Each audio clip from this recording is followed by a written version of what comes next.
I'm going to introduce everybody around. Doom, doom, doom. So, as we wait for everybody to get off of work and get onto their computers and join us, I want to welcome you to HCMA's Big Hearted Warrior Tour. And I probably should go back and count up how many editions of this we've done, but it's well in excess of 30 at this point, I would suspect. We started these during the pandemic because we were supposed to be live, and instead we decided to use this thing called Zoom, which nobody had heard of at that point, but now we're all old pros. So this is our agenda for this evening with a couple of minor adjustments, which you'll hear about in a little bit. So I am Lisa Salberg, and I am going to be moderating this evening, and I am going to introduce, very quick screen share there, Dr. Marshall Brinkley. I can speak well today, guys. And Marshall's going to introduce you to the team from Vanderbilt. Marshall. Thank you, Lisa. We appreciate the invitation to join the webinar tonight. We appreciate the work that you and the HCMA do for advocacy and for advancing patient care for HCM. Tonight, I'm Dr. Marshall Brinkley. We have Dr. Lynn Stevenson, Dr. Jay Montgomery, Catherine Anderson, and Becky King, who's our nurse navigator. We'll be speaking tonight about different topics and look forward to your questions at the end. So for purposes of just navigating this event, there's a Q&A box at the bottom. If you have a question for any of our faculty, please post your question in the Q&A box. Do not use chat for questions. My team, Julie Rousseau over on that side, and Stacy Titus Brown on that side, are going to be here to assist you administratively on the back end. So if you have any technical issues, you can use the chat to communicate with Stacy or Julie, and they will be happy to assist you. They're going to disappear from the screen now, and they're going to be in the background lurking. I promise you that they'll be there, so you can use the chat. And I am also going to remember at this point to launch the poll, which sometimes I admit that I forget to do. So over the next few minutes, if you want to take the poll, and if you want to, Stacy and Julie, remind people as they're coming in chat to take the poll when Marshall is done with his talk. And before we get to some questions after his talk, we will review the poll to see who's actually here so we can make sure that our faculty is speaking to the patients that are here and addressing their individual needs as we go forward. So I'm going to jump in with my announcements. I love how some of our people don't come in for the first 20 minutes because they're like, Lisa's just going to ramble and tell us what's going on at the HCMA. And I just had HCM Awareness Day the other day, so you guys are all kind of caught up on all my stuff. But in case you missed it, I'm going to tell you a couple things. Okay, let's go back to my screen share, and I will take the stage for just a few minutes, and then we will get on to the rest. So tonight we are going to learn about myosin inhibitors. Why is everybody talking about it?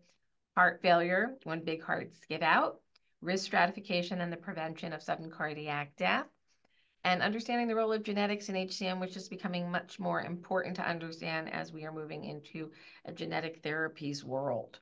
Then we'll do some Q&A at the very end, and we're also going to hear from Becky King, the nurse navigator, a little bit about how to get in touch with the program. We want to take a moment to thank all of our sponsors for the Big Hearted Warrior Tour. Imbria Pharmaceutical, Bristol Myers Squibb, Boston Scientific, Edgewise, Cytokinetic, BioMarin, and Tenaya.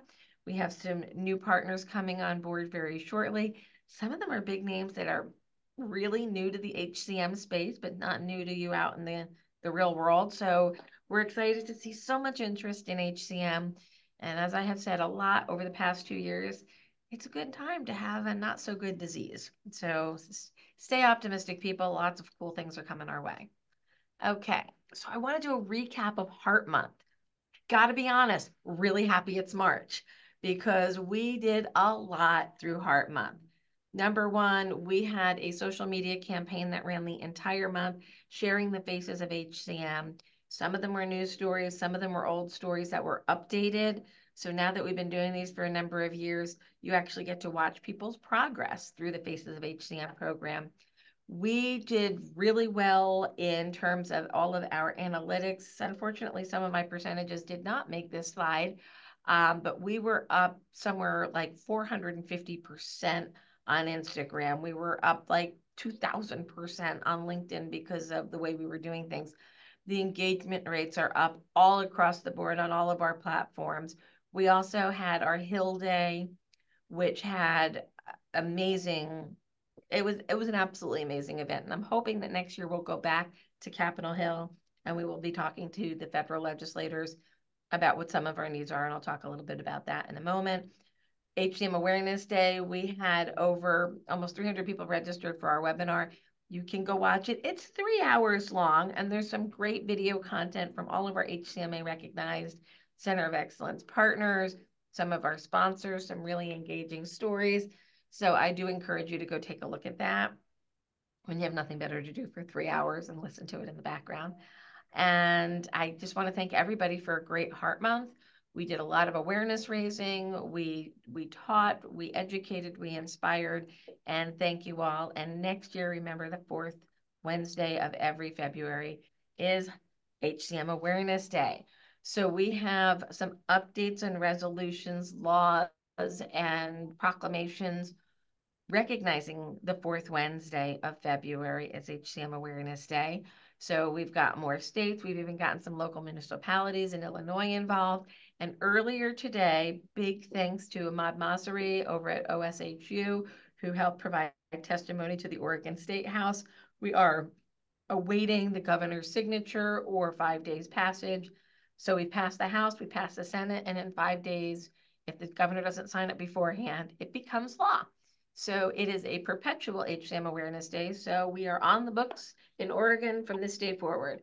Some states only do it year by year. So if you live in a state that's not on this list or you're interested in getting HCM Awareness Day in your state, you can reach out to Julie Russo, who you saw earlier, and she can tell you the steps to take.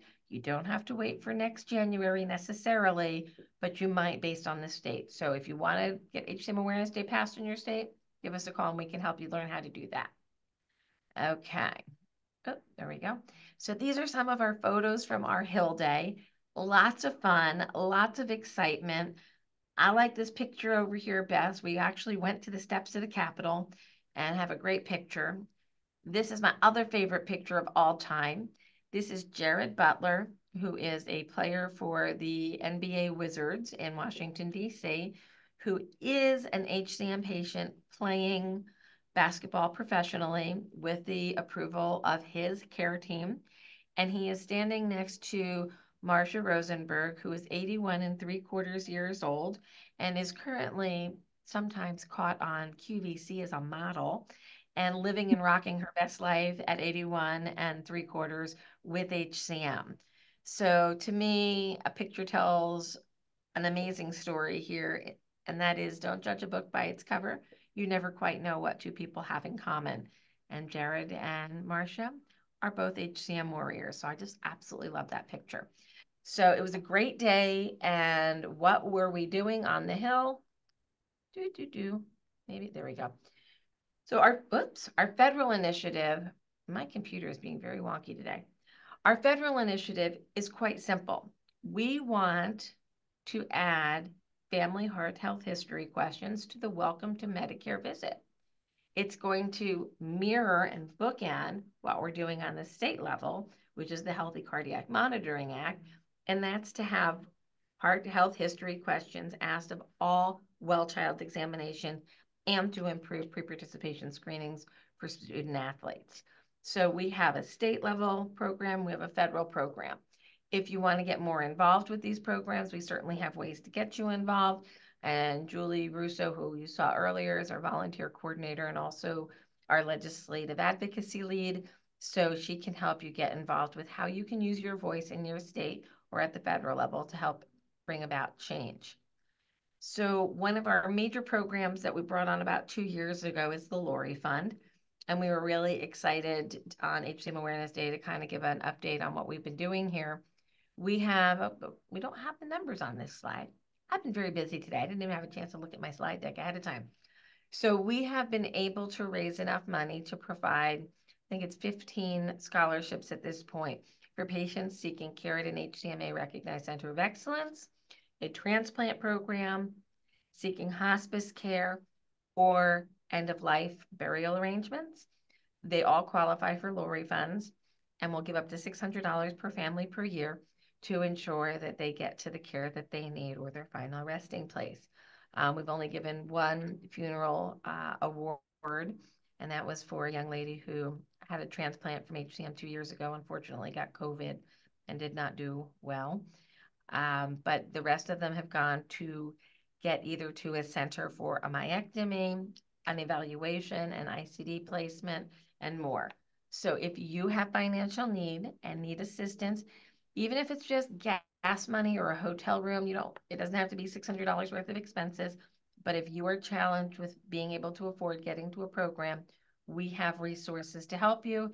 And in addition to the Lori Fund, we also have a brand new relationship with Angel Flight, and we can help you get air travel through Angel Flight in most parts of the country to get to a center.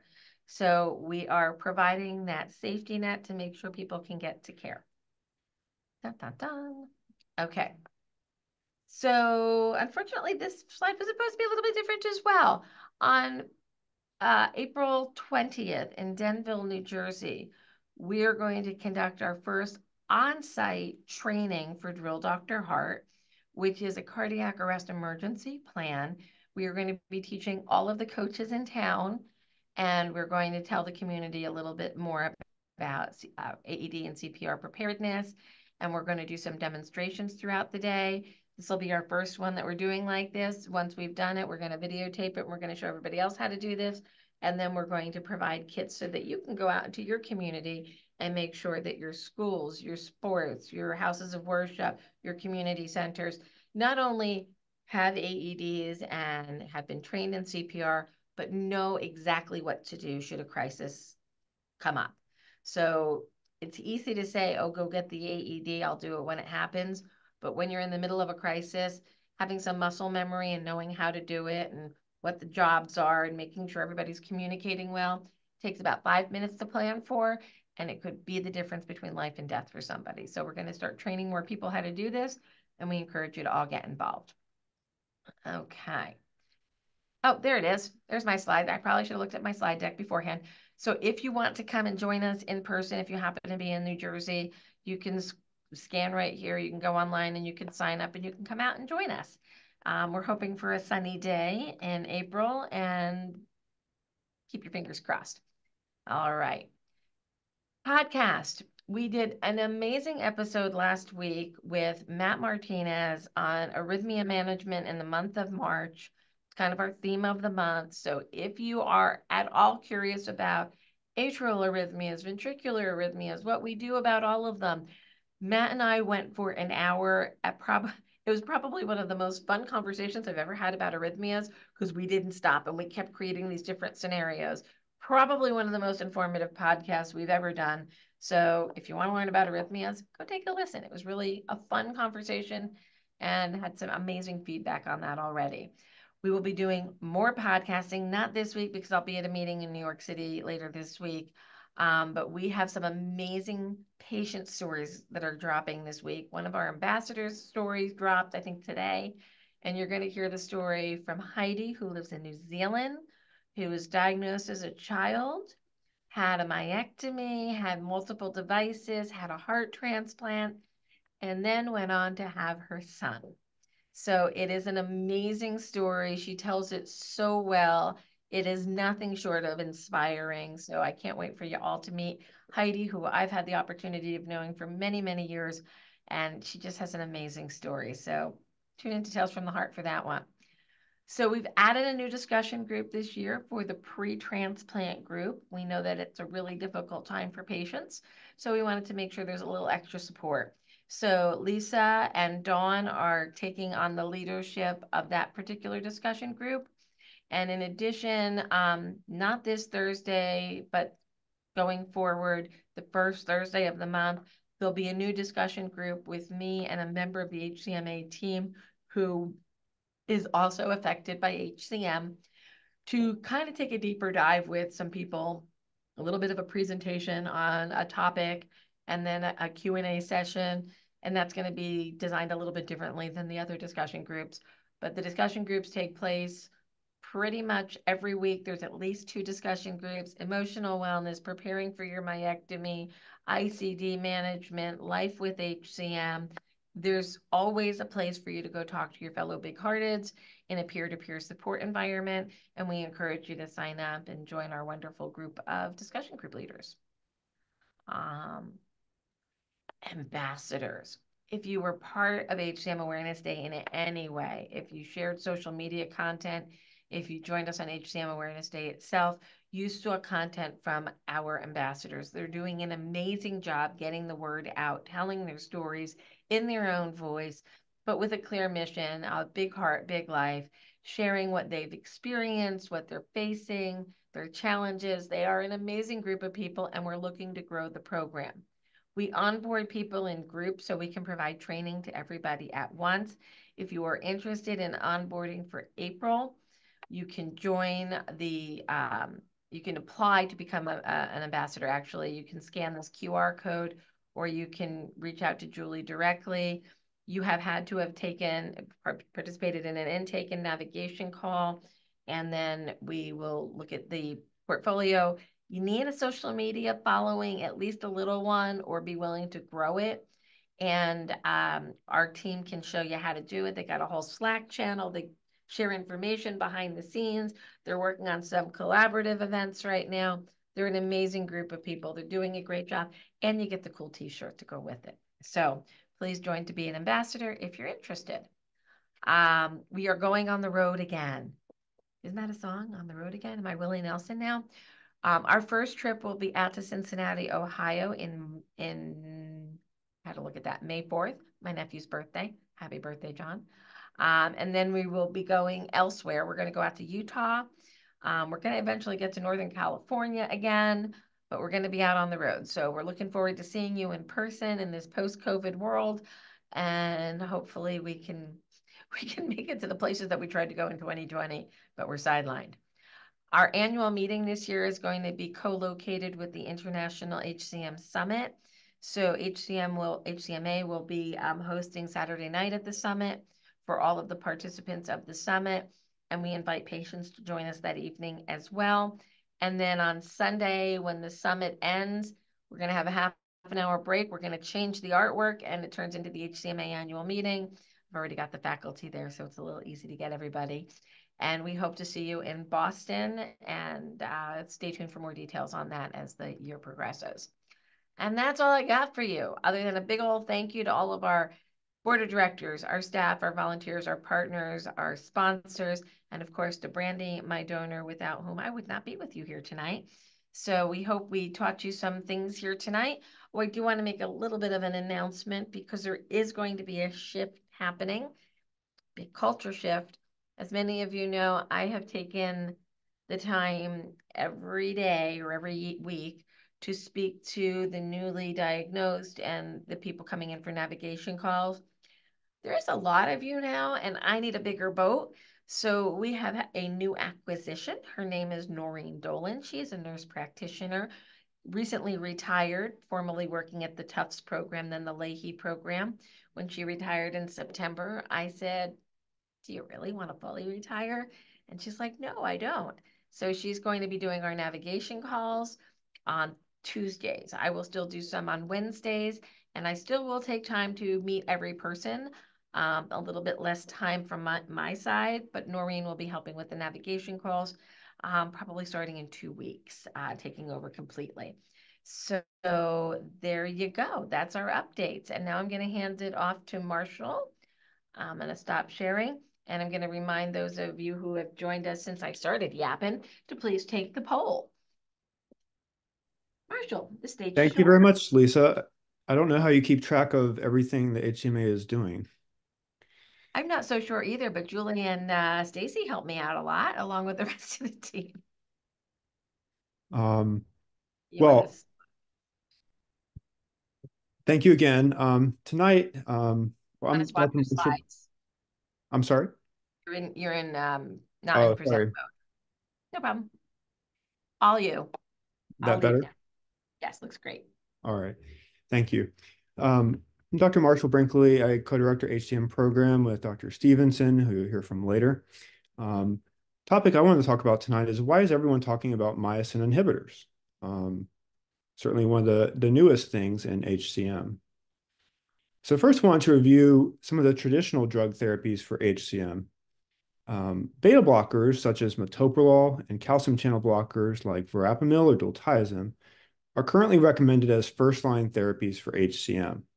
Now, these are pretty old therapies, been around for a long time, and they're effective, but there's actually not a lot of data behind them. A lot of it's anecdotal and from case series. However, we know from experience that they do work, and some patients feel better with them. Some of the pros, they may help also control chest pain or angina in addition to obstruction. And they can also help control fast arrhythmias, such as atrial fibrillation, to prevent the heart rate from going too fast. They have a long track record of safety because they've been around a long time, and they're inexpensive. Most of them are available for some of them for $4 or less, depending on where you get them. Some of the cons, though, are that all these agents can slow the heart rate, and by doing so, can limit the cardiac output, especially for example, younger patients who are very physically active, who play sports. They can also lower the blood pressure. They can actually be used for blood pressure, um, usually as sort of second line agents. So that can be an issue for people who already have a relatively low blood pressure. And one of the other cons is that they have side effects such as fatigue, constipation, swelling, and some people describe kind of a brain fog with them. So positives and negatives for the traditional therapies. MICE inhibitors work in a different way and were specifically developed for HCM. MICE inhibitors help obstruction by reducing the force of contraction. As you can see in the picture here, this shows an illustration of a thick-walled heart from someone with HCM. And that thick wall is already blocking the exit of blood from the left ventricle into the aorta.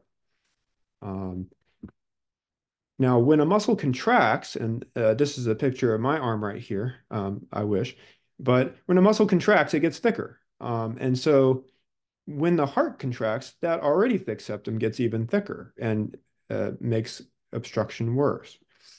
I like to use the analogy of a garden hose. So if you put your thumb over the end of a garden hose, you block the exit. You create pressure buildup, and the water comes out faster and turbulent. You can spray, water your garden by doing that. That creates a lot of pressure inside the heart. So by making the heart muscle relax, it creates more space. And like the picture right, blood can eject from the heart more easily. Unlike some of the older therapies, myosin inhibitors do not slow the heart rate or lower the blood pressure. So that can be a benefit. Some pros of myosin inhibitors.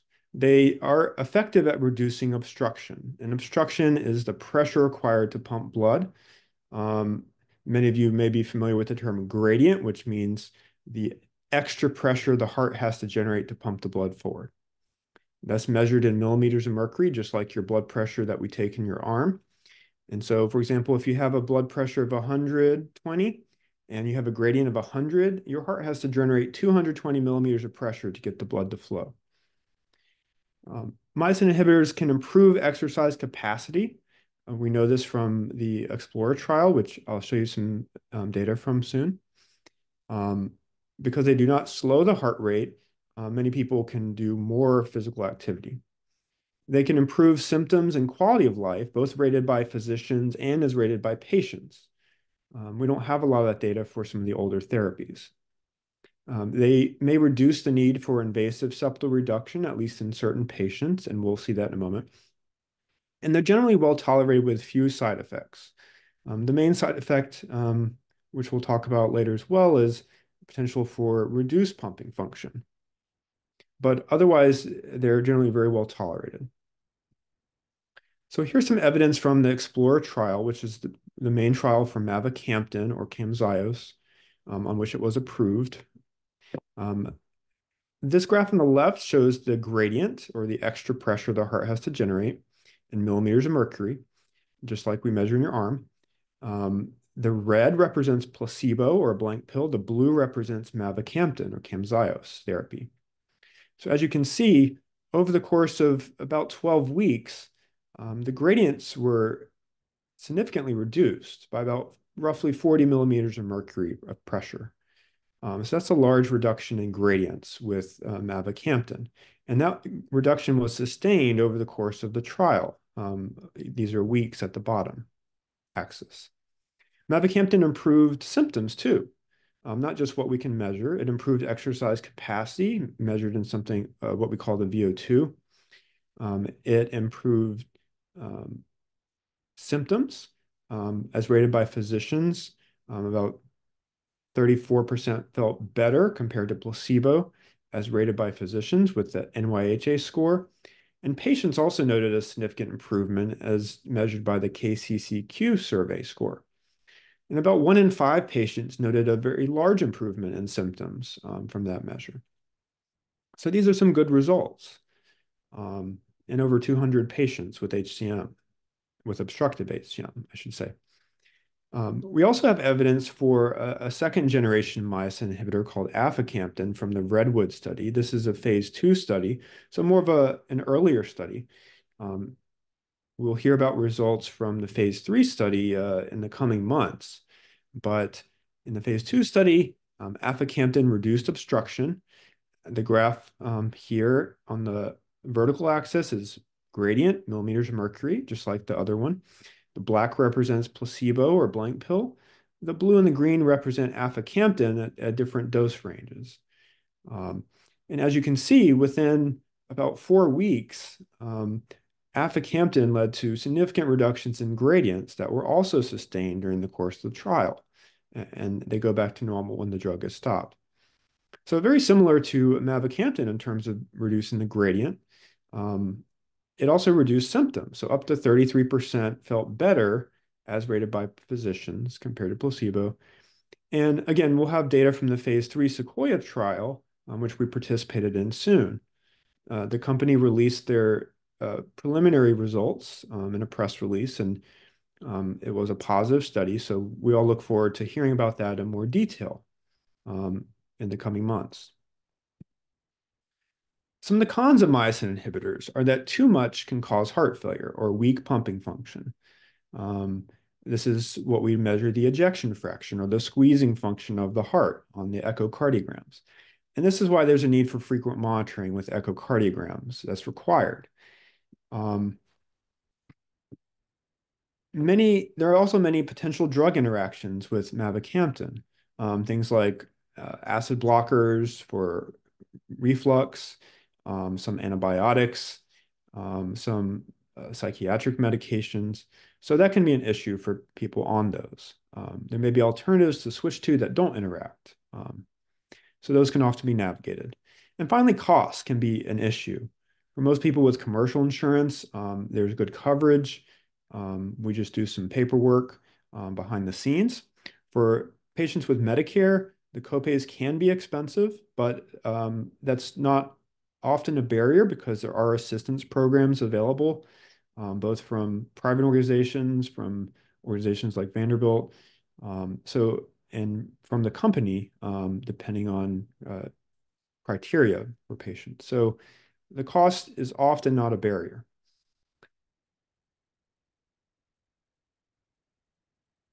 Below, this picture just shows the schedule of echoes. So patients starting on Camzyos or mavacamten have to get an echo at 1 month, 2 months, 3 months, and then every 3 months while they're taking the drug. So that is a lot of echoes.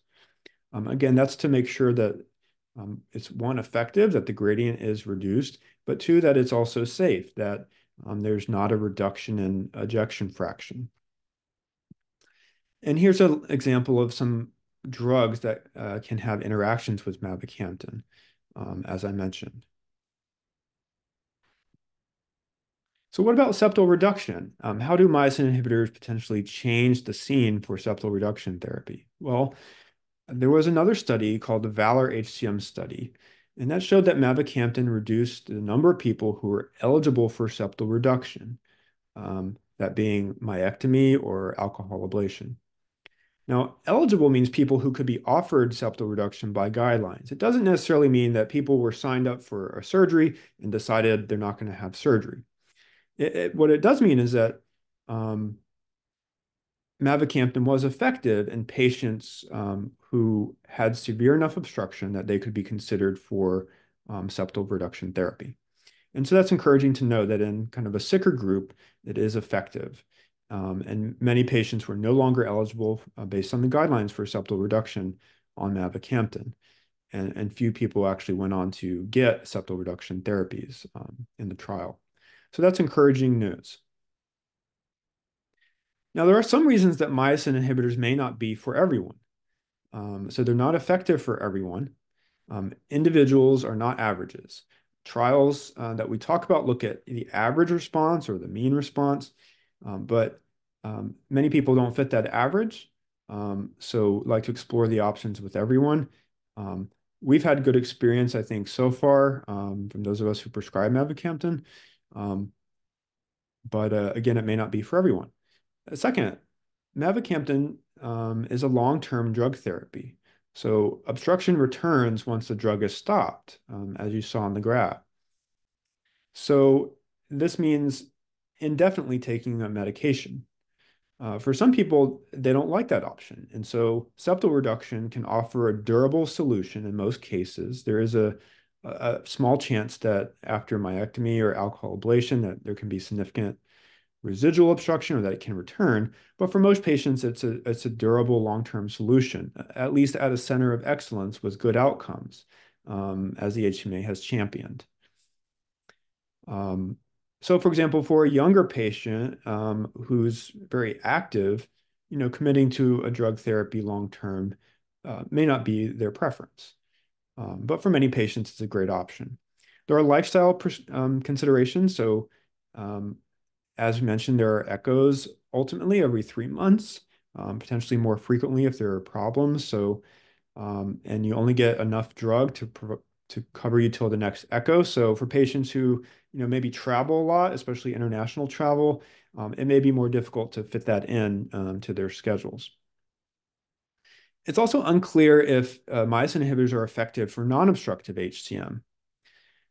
So there are trials underway to demonstrate that. We know that patients treated with mavacamten with non-obstructive disease um, did have a decrease in some blood markers or biomarkers of stress on the heart. So that's an encouraging news. The results of those trials will be available. But that would be exciting if they do end up helping people with non-obstructive HCM. And finally, myosin inhibitors do not correct other structural heart problems such as coronary disease or valve disease that may need surgery or a stent to treat. So as a comprehensive HCM center, we try to offer the best therapy for each person and try to think about it and offer and describe all the options that are on the table. And that could be mavacamten, it could be a myectomy, it could be septal ablation. And that's one of the advantages of comprehensive HCM centers or centers of excellence is that often those therapies are available. All those therapies are available. We are participating in the MAPLE HCM study, which is a study of aficamten versus metoprolol. That's ongoing, so we're excited to be part of that. And we're also participating in Acacia HCM, which is aficamten for non-obstructive HCM trials. So those are also potentially options for patients with obstruction who meet those criteria. Here's how to contact us. Becky, Becky is Keen is our nurse navigator. Would you like to introduce yourself and let people know how they can reach us? Sure. My name is Becky. I am the nurse navigator for the HCM program at Vanderbilt. He's got the main phone number up there. You will leave a message. It'll go to me or our scheduling specialist, Mary, and one of us will return your call to get you scheduled, to get a history of what's going on with you, what treatments you've tried thus far, where we can get your records, that sort of thing. We'll get you paint the whole picture up for you so you can have a meaningful visit at Vanderbilt that day. Thank you, Becky. And just wanted to show you, you'll meet some other members of our team, but here's all the members that help make our program successful. So thank you very much, Becky. Thank you, Lisa. Thank you, Marshall. So we will take some questions on Dr. Brent's presentation, but while you guys are figuring out what important questions you want to ask on myosin inhibitors, I'm going to end the poll. I'm going to give you one more second to do the poll, and I'm going to give you another announcement that wasn't covered, I don't think, because I was writing a letter to the FDA, but that's a whole other story. The pediatric trial for obstructive HCM is posted, and it will be opening shortly. So I've gotten a lot of questions about, will there be trials in peds? And the good news is yes. And so they're looking at mavacamten in 12 to 17. It is posted. The recruitment hasn't quite started yet, but there will be an opportunity for those young ones to get involved. So if you think that this might be right for your child, please don't hesitate to reach out and ask us questions, and we can align you with a center where those trials are taking place. Okay, so that extra second I gave everybody did not get the rest of you to fill out the survey yet, but I'm going to end the poll anyway. So we know who we're talking to. So geographically, we are kind of all over the country right now. 18% Northeast, 18% Southeast, 32% Midwest, 27% West. We have an other. So there is an unwritten rule. If you answer other, you need to put that in the chat where you're from. I will find you, other. I'm curious. So where is other from? So what is your relationship to HCM? 82% are patients. 9% are a patient and a family member. 9% are just a family member. And I know that there are some members of industry here, but they didn't feel like they knew where to answer. So there are some industry people who have texted me. You know who you are. And there's more than one of you, which is kind of weird. Okay. Have you or a family member had any of the following procedures or situations? So 14% of you are diagnosed in the last 2 years. And we know that the first 2 years of diagnosis are the most challenging. So hang in there. We got your back, and keep coming to sessions like this to learn more. 68% are on medication. 23% have an ICD. 36% have had septal reduction therapy. 50% have atrial fibrillation. 23% have lost a family member. One other person out here has had a heart transplant. Yay, transplants. And 59% have had genetic testing. I know that'll make somebody happy on this call. 14% have been advised to consider an ICD, but have not done so yet. And 5% have been advised to have septal reduction therapy, but haven't done so yet. So we have 27% of people evaluating a new medication or device at this time. And 82% of you are currently being seen at a center of excellence. 14% no. One of you aren't sure. Call me. We'll figure it out. And if applicable, 5% are actually patients at Vanderbilt and 82% are not. And some of them aren't even being seen at centers. So we've got the potpourri tonight, but we do have some people making decisions, and we have a question in the question box. So let's go see what that is. Can you clarify why only cardiac myosin is affected while other muscles are unaffected? Don't they work using myosin? Would other muscles become inhibited?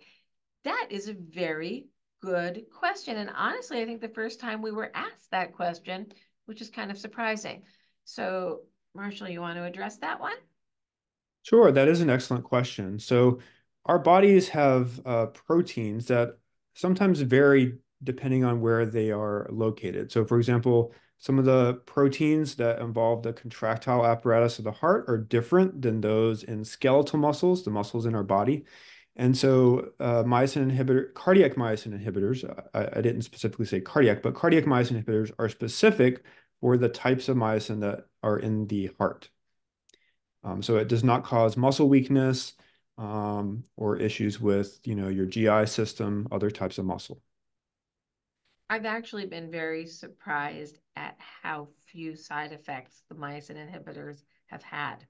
As we got into these trials back in, 2015, 16, I somewhat expected to see some residual effect elsewhere, but I really haven't seen a lot of it, which is quite promising for the class of medication.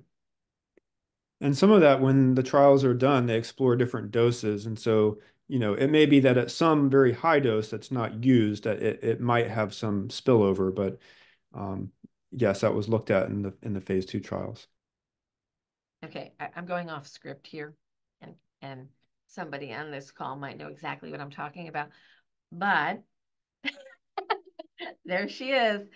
So Stacy, for those who don't know, is also my niece, and she was actually in one of the early phase 1 trials for mavacamten in the last cohort at the highest dose before the trial was actually designed. And she got a migraine headache that lasted for hours and hours. And she's like, I'm never, ever going to take that drug again.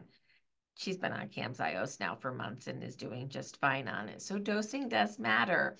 And if you told me then that she would go ahead and take the drug willingly, I would have said never going to happen. But wrong dose, wrong time. We found the limits, and she had a really bad headache. It was bad, but not actually on the dosage that is prescribed. So you never know. Things change. Okay, no more questions on that. So any other questions on myosin inhibitors can be held to the end of the session, and you can put the questions in at any time. That's perfectly fine. And now we're going to pivot to a matter near and dear to my heart, heart failure in HCM with Dr. Lynn Stevenson. The stage is yours, Lynn. Thank you very much. Let me just get set up here.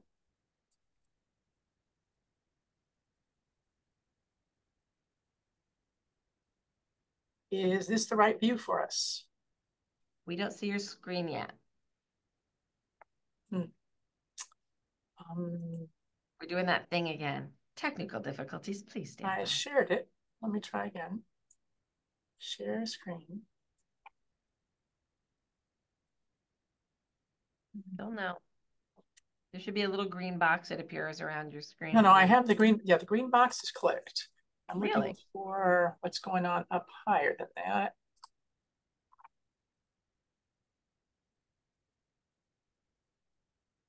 Are we on? Nope. Okay, let me try again. Okay, it says share screen.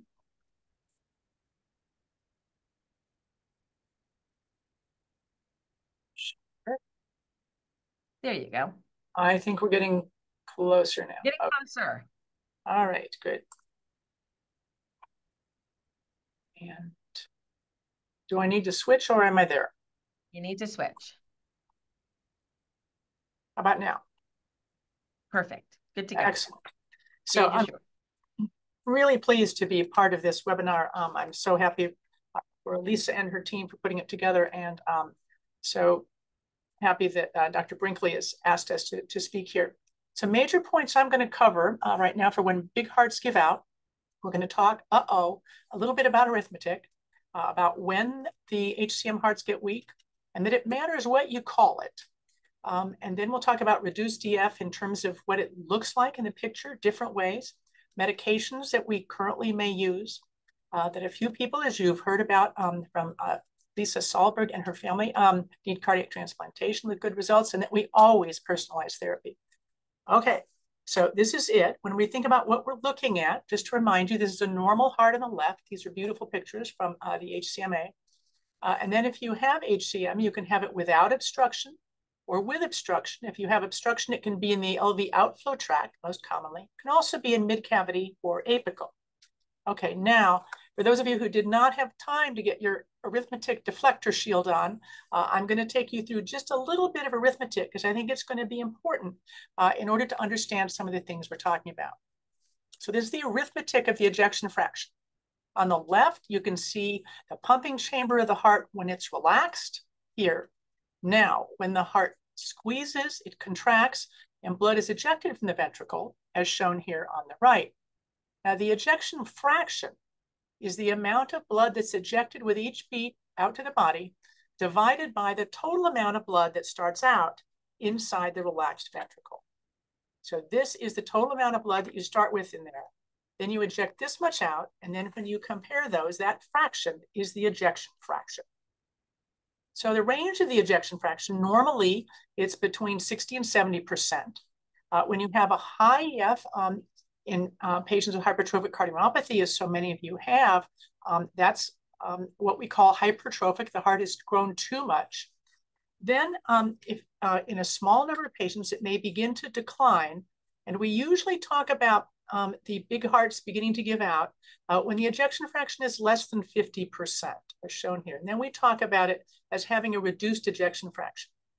Now, there is interest in the group once the ejection fraction gets below 60, we begin to wonder that perhaps they're heading towards this reduced ejection fraction, as shown here. And then as you go down, for people who have heart failure from other causes, they can get very low ejection fraction, as shown here. And just to give you some idea, this heart on the right is a normal sized heart. And in the same picture, you can see how big a heart gets for people who have heart failure from other causes. This is a heart removed at the time of transplant. Again, it's the same scale for both. Now, when we try to diagnose lower ejection fraction, first of all, we have to make sure of what we're looking at. First thing, we want to always double check the LVEF after rhythms, for instance. When patients have had irregular rhythms, half of you have had atrial fibrillation. When the ventricular rate is high, sometimes that will make your heart temporarily not beat quite as strong. So we clearly want to assess it once you have your atrial fibrillation controlled. Frequent premature ventricular beats can sometimes decrease the ejection fraction. And anyone who's had a cardiac arrest will often have a lower ejection fraction as they're recovering from that than they will once they're fully recovered. There are a number of other things we want to look at before we label someone as having a decreased ejection fraction. After the rhythms, we want to look at blood pressure. Somebody with very severe hypertension, in fact, will have a lower ejection fraction because it's hard to eject against a really tight blood pressure. So we want to treat that and then measure. Important to recognize anyone who has severe systemic illness that ends them up, say, in a critical care unit, like with sepsis or with COVID, often the ejection fraction will fall acutely during that episode. It's important to evaluate it again because it may return to its normal level. There are a number of other potentially reversible factors that we want to treat before we label someone as having a permanently lower ejection fraction. Thyroid disease, illicit substance use, testosterone use, these are all things that can lower the ejection fraction. And what I least like at this point is hypertrophic, what I call cardiomyopathy, with patients who are using methamphetamines. Now, early on, the early report of what happened in hypertrophic cardiomyopathy when the ejection fraction fell, this was based on 44 patients. And the ejection fraction fell, as you can see on the bottom, from average 58 to 39. The size increased of the heart, shown here, left ventricular diameter increased in the middle panel, and the thickness of the septum decreased because the heart wasn't squeezing as hard anymore. And in fact, 2/3 of them died of heart failure, had sudden death, or had a transplant. And only 1/3 of patients survived 3 years with their own heart. So at that point, an ejection fraction less than 50 was labeled as end-stage hypertrophic cardiomyopathy. Now that's a pretty grim title to say end stage in these patients. And gets to a major point is that it always matters what you call it when we talk about a disease. So I think it's not appropriate, as you'll see in our current experience now, to call it end stage. Certainly not for all the people whose ejection fraction goes below 50. So we have two newer large HCM reports now of what kind of risk factors contribute to a decline of ejection fraction to less than 50. In one of them, about 6,700 HCM patients, of whom 500 had a decline, and another study of 4,400 patients, from whom 118 had a decline. So this is a lot of patients now. And we can see it's more likely in patients who have HCM who are younger at the time we diagnose them, who have a lower EF when we first see them, who have a larger LV size. There's variable information on how myectomy may contribute to this. They tend to have a lower outflow tract at baseline, partly because they're already getting weak. We're getting more and more information about when you do an MRI and you have what's called LGE, or late gadolinium enhancement, means that there's scar in the heart. And we're increasingly discovering that when there's more scar in the heart at MRI, that it's a little more likely that patients will decline to an ejection fraction below 50%. And a history of atrial fibrillation also makes it a little more likely. Now, once the ejection fraction is less than 50, what predicts people who will go on to develop heart failure with that? it's worse, outcome is worse in people who have known sarcomere variants. It's worse if you have a history of atrial fibrillation, as shown here, with the bottom line being the outcome for patients with atrial fibrillation. And it's worse if the lower your EF is when it's first diagnosed as being low. Now, we have two more recent studies on the outcomes, which are a little more encouraging. These are both published in 2020, one from the SHARE registry and one from the Tufts program, which is on the right. And even though two totally different groups, it's amazing. They came up with almost exactly the same number, which was that by 5 years, about a third of patients had died or gone on to have a transplant. So remarkable when we look at these two large series, that they came up so close together. So it matters what you call it. And we would suggest that when the ejection fraction is below 50, that what we should name it is just hypertrophic cardiomyopathy with a reduced ejection fraction, and not to call it end stage or burned out or something that implies that no one's going to do well with this, because some people do well for quite a while. So this is the classical path. This was drawn some time ago, but the number of patients is shown in the width of the orange line. So most patients who have hypertrophic cardiomyopathy will stay stable all their lives without having a decline in ejection fraction. About 15% in this orange line that goes down in the middle will develop what we call some adverse remodeling. They may get to a lower ejection fraction, but of those, most do not go down to an EF below 50%. In total, only about 5 to 10% fall to an ejection fraction below 50. And by that time, they usually don't have a serious obstructive gradient anymore because the heart's not squeezing hard enough to cause that. So now let's move a little bit and talk about the medications that we give when the ejection fraction is less than 50. And that relates to what happens to the reduced ejection fraction. So therapies we're going to consider are those that we use for other disease with low ejection fraction. But the first thing we're going to do is we're going to stop the mavacamten, and we're going to stop the calcium channel blockers, because those are both being given to reduce the strength of the heart or to lower the EF. So we want to stop those if the EF gets too low, as you heard about from Dr. Brinkley. So now let's talk for a moment about diuretics if there's fluid retention. Well, signs and symptoms of congestion, which is fluid retention, can occur in hypertrophic cardiomyopathy with any ejection fraction. And it's pretty hard to sort it out sometimes, because of course you can get shortness of breath from an obstruction to outflow, from the heart muscle just being very thick and stiff, or it can be from fluid retention. Now, the guidelines for hypertrophic cardiomyopathy remind us that we have to be careful with diuretics. In patients who still have a good ejection fraction and have an outflow gradient that's significant and causes obstruction, we have to be very careful to treat anyone who has congestion, because as you know, we don't want you to get too dry. In patients who have non-obstructive HCM, which are in general would be the patients with an ejection fraction less than 50, all become non-obstructive. We can use diuretics to improve their shortness of breath and the extra volume of fluid when there is extra volume. So we think it is important to take the congestion out when it's there. Now, just very brief comment on SGLT2 inhibitors, which, as you know, are now currently recommended for heart failure, regardless of your ejection fraction. When we talk about hypertrophic cardiomyopathy, I tend to think about this together with diuretics, in that the SGLT2 inhibitors get multiple sites of action where they reduce congestion episodes. They enhance how well diuretics work, and they decrease the pressures in the heart and lungs, which can cause shortness of breath. So if someone's needing diuretics, I think it's reasonable in many cases to add an SGLT2 inhibitor.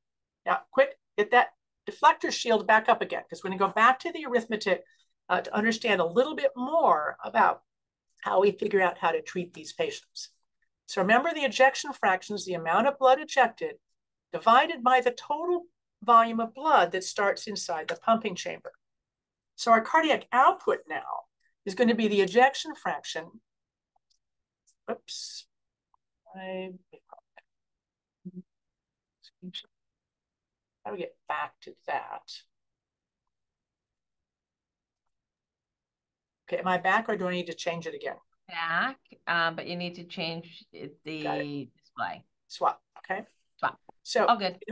In order to understand how we're going to use medicines, we have to think about whether the HCM reduced ejection fraction is like a dilated cardiomyopathy where the heart gets big, or is it like a restrictive cardiomyopathy where the heart stays small?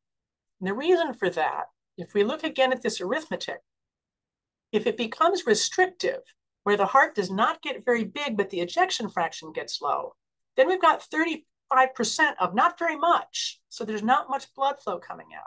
On the other hand, if the heart failure goes to dilate and get bigger, then we have a bigger volume. So 35% can give you a pretty good amount of blood flow. So when we look at the patients who develop a low ejection fraction from hypertrophic cardiomyopathy, we have to find out, are they in the shape of the dilated heart failure, in which case we use the same medicines that we use for heart failure with reduced ejection fraction, or are they more like restrictive cardiomyopathy that stays stiff? Those patients have a lower cardiac output and they have less tolerance for the neurohormonal therapies that can decrease the blood pressure too much and decrease filling even further. Now, let me make a couple comments about beta blockers because this is really confusing.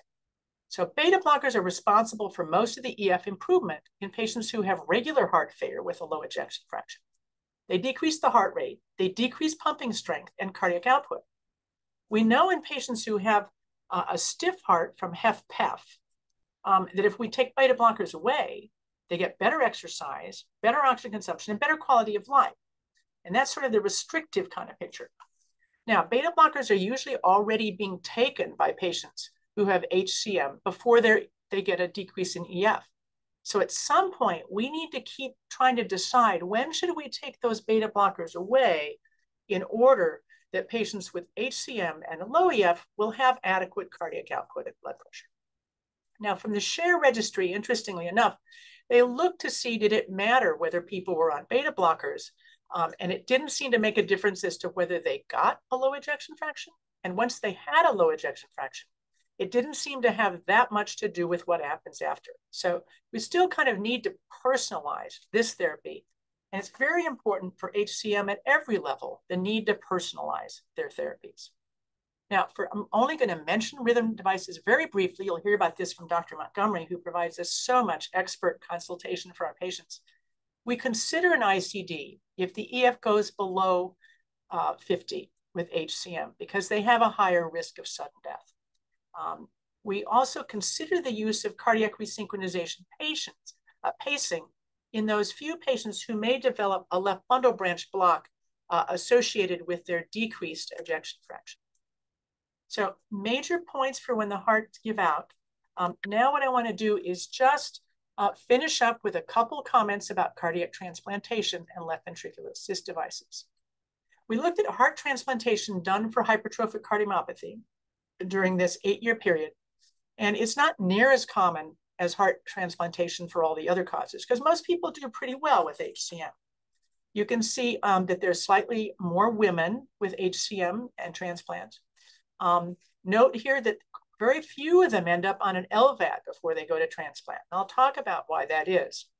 But we do notice there are more people who die waiting for their transplant if they have HCM than if they have other kinds of heart failure, either non-ischemic cardiomyopathy or ischemic heart failure. And we worry a lot about that. Now, if they get to transplant, as we've learned so much from Lisa Salberg and so many patients in the HCMA who've told us their stories, outcomes are really good after transplant. In fact, it's equal to other patients with cardiomyopathy at 1 year, but at 5 years, the hypertrophic cardiomyopathy patients shown on top in the green line have a better survival. In fact, 5-year survival is 85% after transplant for people with hypertrophic cardiomyopathy. We worry about them dying while they're on the list. And in fact, there is a little bit of advantage for patients with hypertrophic cardiomyopathy who are sick enough to need a transplant. They're given status 4. As you may know, there are 6 statuses altogether. 1 gets the highest priority. 6 is the lowest priority. For other people who are waiting at home with heart failure, they're status 6. So you get a little bit of increase of status 4 for hypertrophic cardiomyopathy and some other conditions. So remember, we talked about the shape of these hearts. A left ventricular assist device has to get inserted into the heart. So which of these would you think it would fit in best? Well, it fits in best if the heart has dilated, so you have a big heart that you can shove that thing into. But if it stays in kind of the restrictive form, in fact, many patients will not be able to have an LVAD implanted. And if we look at the HCM, it's often considered along with the restrictive cardiomyopathies when we think about an LVAD. So if we look among patients with hypertrophic cardiomyopathy or other restrictive cardiomyopathy with a low ejection fraction, only 4.4% received a VAD. And those patients had higher rates of infection, stroke, arrhythmia, renal failure, bleeding, and death than patients who had other kinds of cardiomyopathy who received an LVAD. So in general, currently, we don't consider that most patients with HCM would be candidates for LVAD if they need it.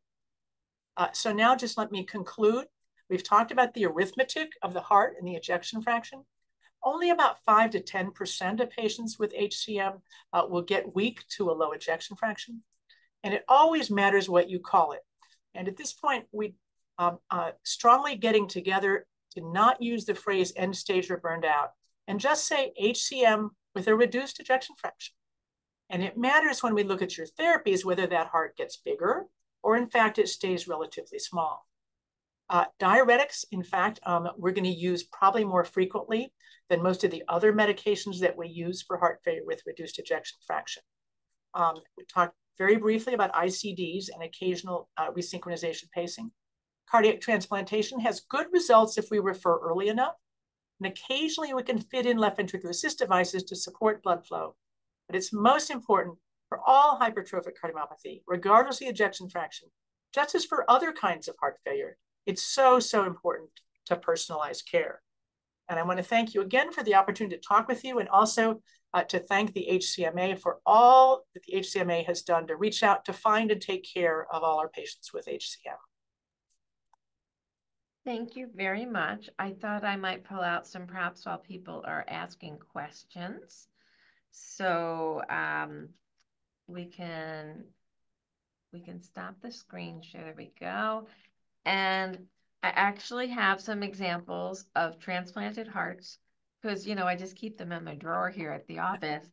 But I figured I would, for those of you who are squeamish, it's not that bad. You can look away, but it can't get you. So this is Hannah's heart, okay? And this is a reduced ejection fraction heart that failed. Her EF was 20 at the end, and she was a couple of days away from getting an LVAD herself, but got the call for a heart, so did not need one.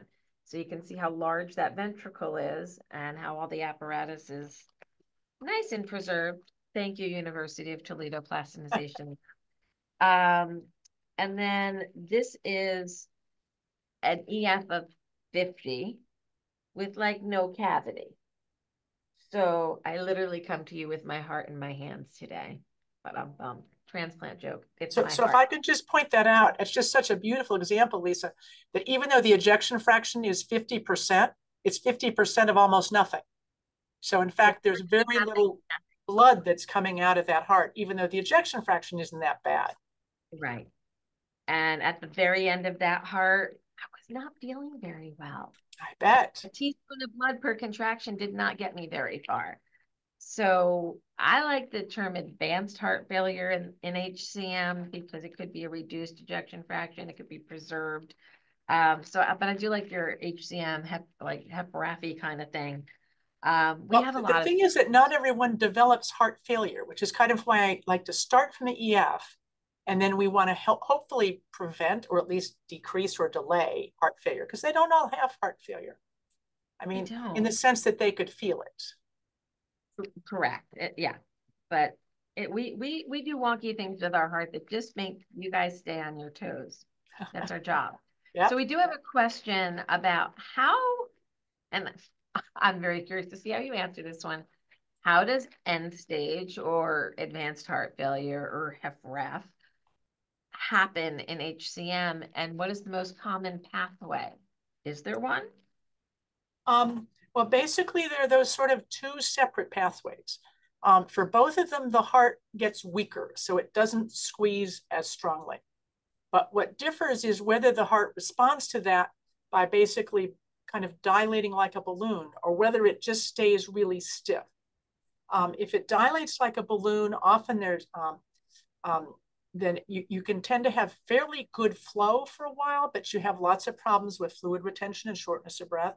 When it gets low but doesn't dilate, often patients have very, very little blood flow, so they can do almost nothing.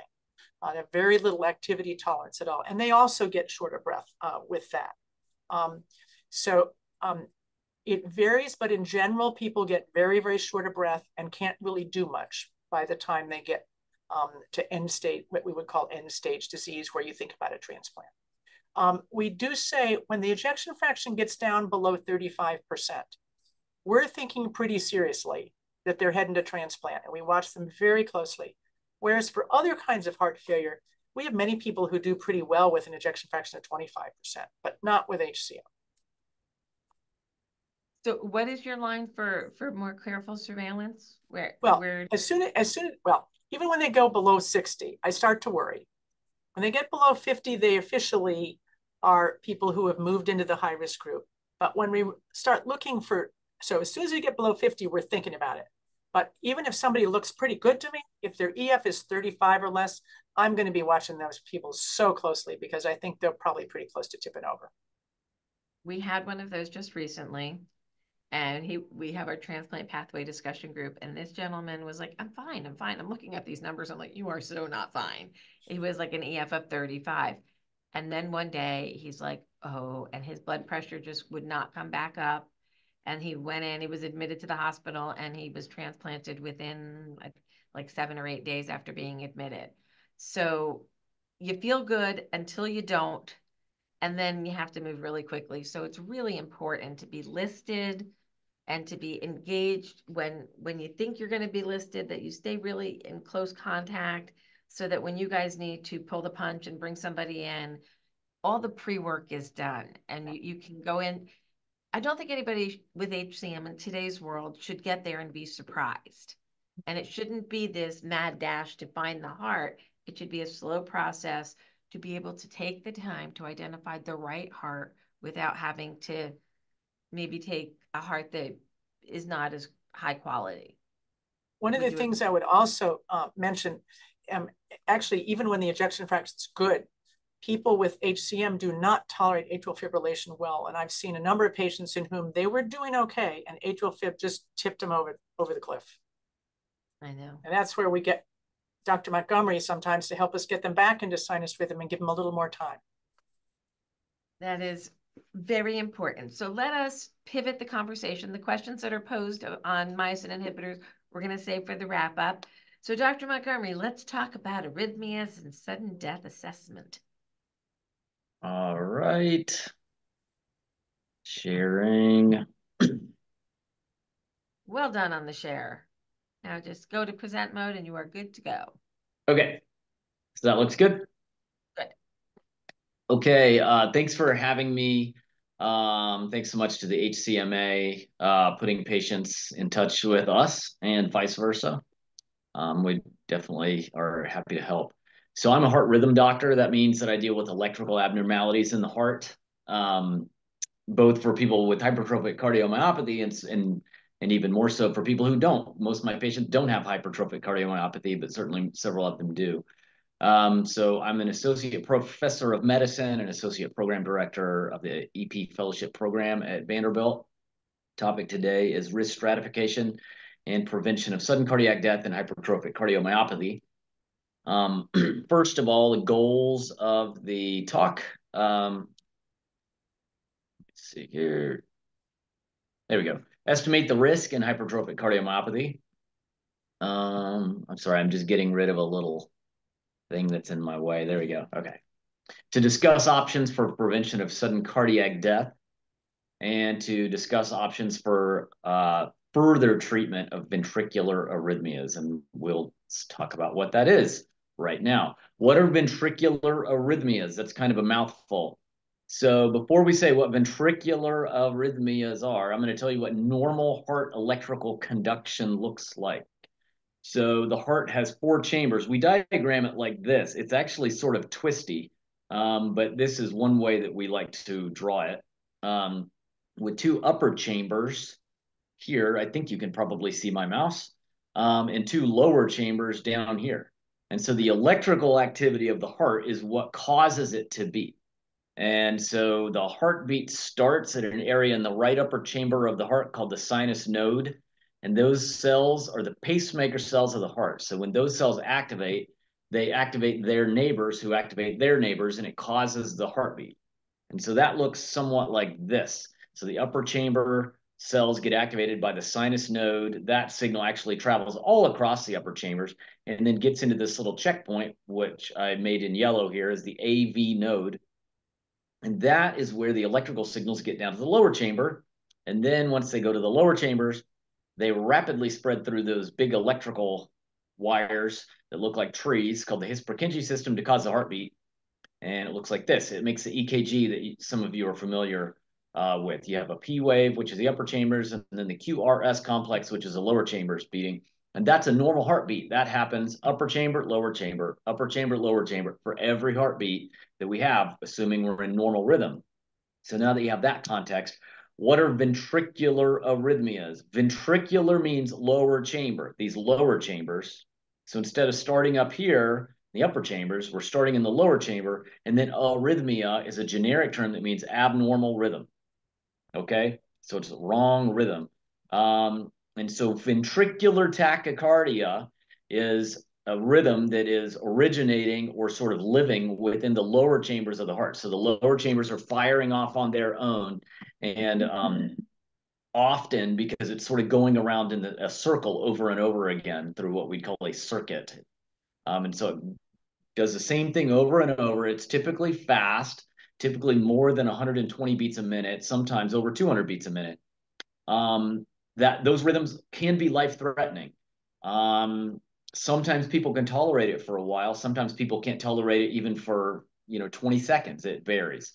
But that's ventricular tachycardia, which is a fast, regular rhythm from the lower chambers of the heart.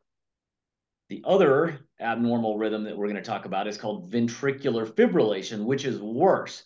So ventricular fibrillation is a really chaotic rhythm with no pattern occurring in the lower chamber of the heart. Again, ventricular, so you know it's the lower chambers of the heart. And where tachycardia means fast heart, fibrillation means just completely chaotic, disorganized. So ventricular fibrillation is a rhythm that has no pulse, and it's always life-threatening. You may have heard of atrial fibrillation. That's the upper chambers. That's not immediately life-threatening. Ventricular fibrillation, immediately life-threatening, very big deal. This is what we would call a cardiac arrest. Most of what we call a cardiac arrest would be ventricular fibrillation. So you go into ventricular fibrillation, you pass out, it's life-threatening. Okay. Those are ventricular arrhythmias. Okay, now why did I start with that if we're talking about hypertrophic cardiomyopathy? Unfortunately, those rhythms are the thing that we're worried about when we talk about dangerous rhythms in hypertrophic cardiomyopathy, especially when we talk about risk.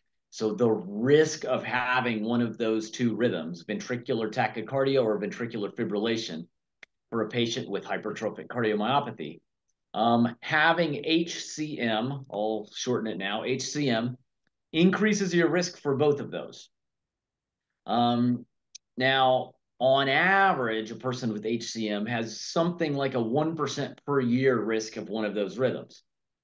But almost no one is average. So people have a higher risk or they have a lower risk, and we estimate the risk. We can't know exactly, but we can estimate the risk pretty well based on studies that have been done in other groups of patients with HCM. All right, so what are the ways that we estimate that risk? So first of all, the person who is most at risk of having one of these life-threatening rhythms is somebody who had it in the past. So if you had a cardiac arrest and the paramedics shock you, and then you get brought to the hospital and you have HCM, somebody's going to recommend a defibrillator, and they're right. Defibrillator is the right thing to do there because you're at very high risk of having this happen in the future. Okay, so that's an important thing for you to know. All right. I jumped ahead and mentioned defibrillator. We'll talk more about that in a minute. But you're at high risk if this has happened to you in the past. Okay. We shouldn't have talked too much more about that because that is quite clear. It gets a little bit muddier if that has never happened to you, but you have some other risk factors. So here we go. So cardiac arrest, oh yeah, and in addition to cardiac arrest, if you've had sustained, meaning 30 or more seconds of ventricular tachycardia, if you've had one of those life-threatening rhythms for 30 or more seconds, you're at risk of having it again and that being dangerous. All right.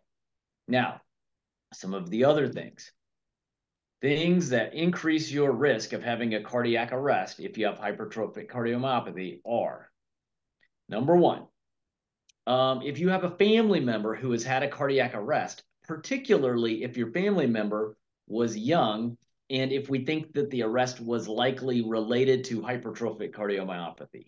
And sometimes we say, we don't know why that family member had a cardiac arrest, but based on the story, it seems like maybe they did have HCM, and so maybe that is why it happened. And so that is a risk factor. So if you, now what's a first degree family member? So that means brother, sister, or a parent, or a child. Those are your first degree family members. If you go out to cousins, aunts, uncles, stuff like that, those are second degree relatives. So that would still convey some risk, but it's not quite as clear in that scenario because because it starts to get more and more complicated and a little harder to say whether that person and you have the exact same problem. All right.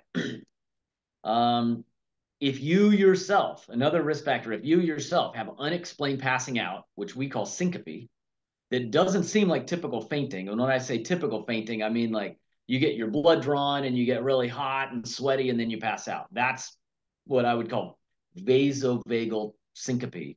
And that's not hypertrophic cardiomyopathy. That's not danger, I guess. That doesn't sound like ventricular fibrillation. That's vasovagal syncope. So that doesn't really change your risk. But let's say you were playing basketball and without any warning, you passed out straight onto the floor and you were out for 45 seconds and then you sort of woke up. That's really unexplained and that sounds very bad. And so that would be a risk factor for sure. Okay, if you have a very thick heart muscle, so if one of the walls in your heart, typically the middle wall that we call the septum, is 30 millimeters or more, that's a risk factor. Normal is 10 millimeters, so that would be very thick. We see that. That is a risk factor if you have a very thick heart muscle. If you have an aneurysm, you've almost certainly heard the word aneurysm, but it's usually used to talk about blood vessels. But if you have an aneurysm of the heart muscle, and that means sort of an outpouching, sort of a pouch that sticks out of the heart muscle, that itself is no longer sort of contracting, it just sort of bulges out like a balloon. If you have that, you're at an elevated risk of having a cardiac arrest. If your ejection fraction, Dr. Stevenson already said this, but if your ejection fraction is less than 50%, that's a higher risk group, both for heart failure, just getting more and more and more short of breath, but also for a cardiac arrest. And so any of these things raise your risk, okay? Having more than one of them raises your risk more. All right, a few other little risk factors. If on an MRI of your heart, you have 15% of your heart or more is scar. Okay, this is a lower chamber. And if you've worn a monitor, which many of you have, and that monitor shows ventricular arrhythmias that would be brief, because if they were long, then you sort of fit into that first group. If they lasted for minutes, then you fit into the first group. But if you have them that last 3 or more beats, but really, if it's 3 beats and it's not very fast, honestly, that's probably not very high risk. But if it's lasting 20 beats, if it's going really fast, that's definitely a risk factor. Okay. And one of the things that I like to use, I do this in clinic with patients. So I just open up the risk calculator that if I click on this, you'll see what it looks like, I think. And so it looks like this. So I imagine you guys are seeing my screen and you can put in all these different little things. And it will be hard for you to do this for yourself unless you know your data really well. But this is just all the different little things about your heart. It includes a couple things that I didn't talk about, like gradient and your left atrial size. All right, now I'm going to go back to my presentation. Okay. So we go through that and it gives you, in addition to, well, the first thing that it gives you is percentage likelihood of you having dangerous rhythms within the next 5 years.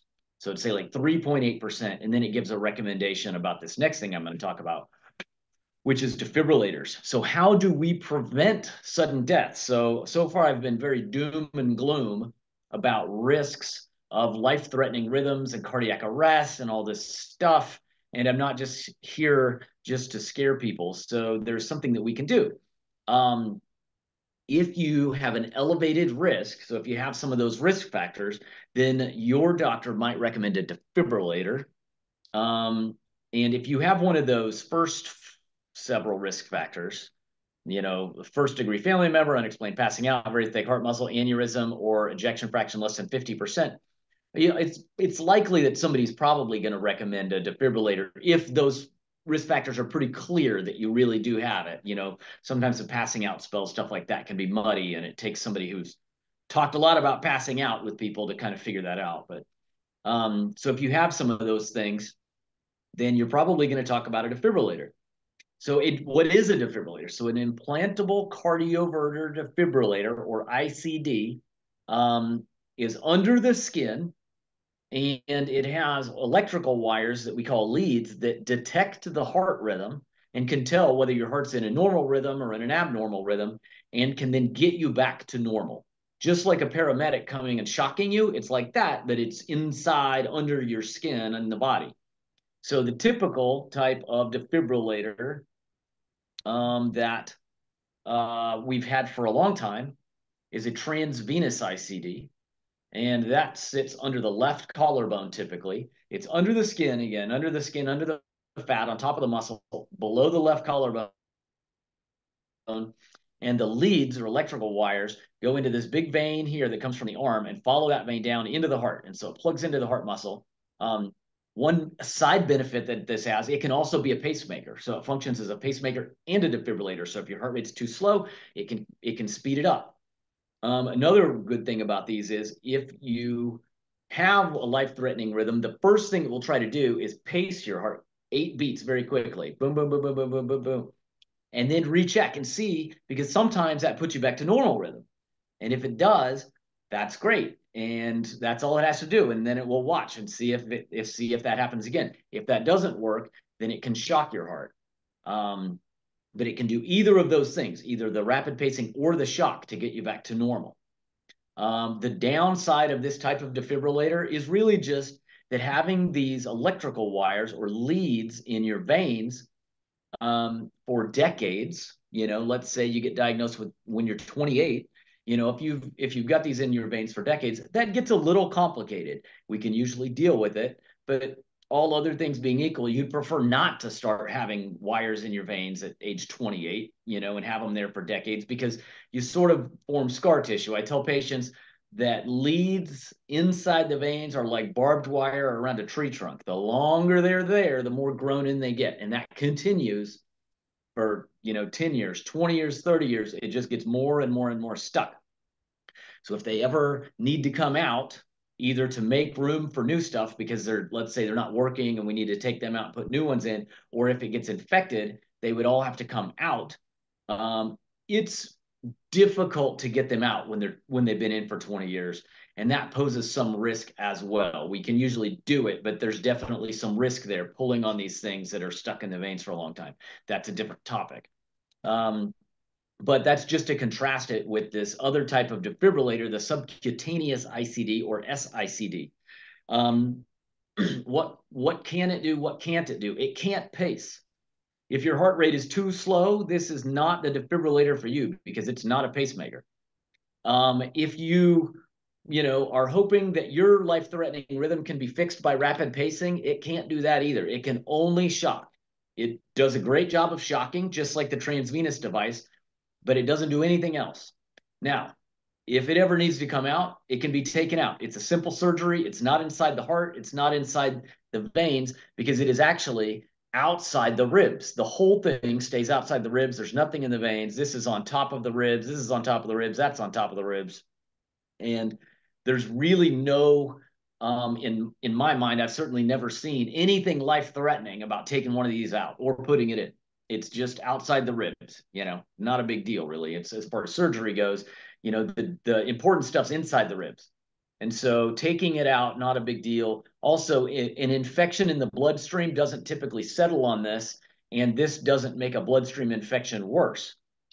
This type, the transvenous type, bloodstream infection can get stuck to it, and it can make your bloodstream infection more dangerous to you. And so, again, most people never get an infection of their defibrillator, but this is why your doctor may sort of talk about both types and recommend one or the other for you. All right. If you have an ICD, a defibrillator, what is it like? Some people have some mild discomfort. I would say after a couple of years, almost no one does. And that can be, so again, that's left collarbone or under your left armpit, sort of, either place. Similar levels of discomfort, I would say, that sort of gets better over time. You have a home monitor that's usually plugged in your bedroom. That serves as a relay for us to send information. I'm sorry, I said that backwards. For your defibrillator to send information to us or to your doctor. If your defibrillator was trying to communicate directly with us 90 miles away through cell towers, it would drain the battery. So it communicates a short distance across your bedroom, and then that little relay station sends the signal to us. And it will send a scheduled transmission every 3 months. And and there is a little bill for that that may or may not be something that you have to pay out of pocket for.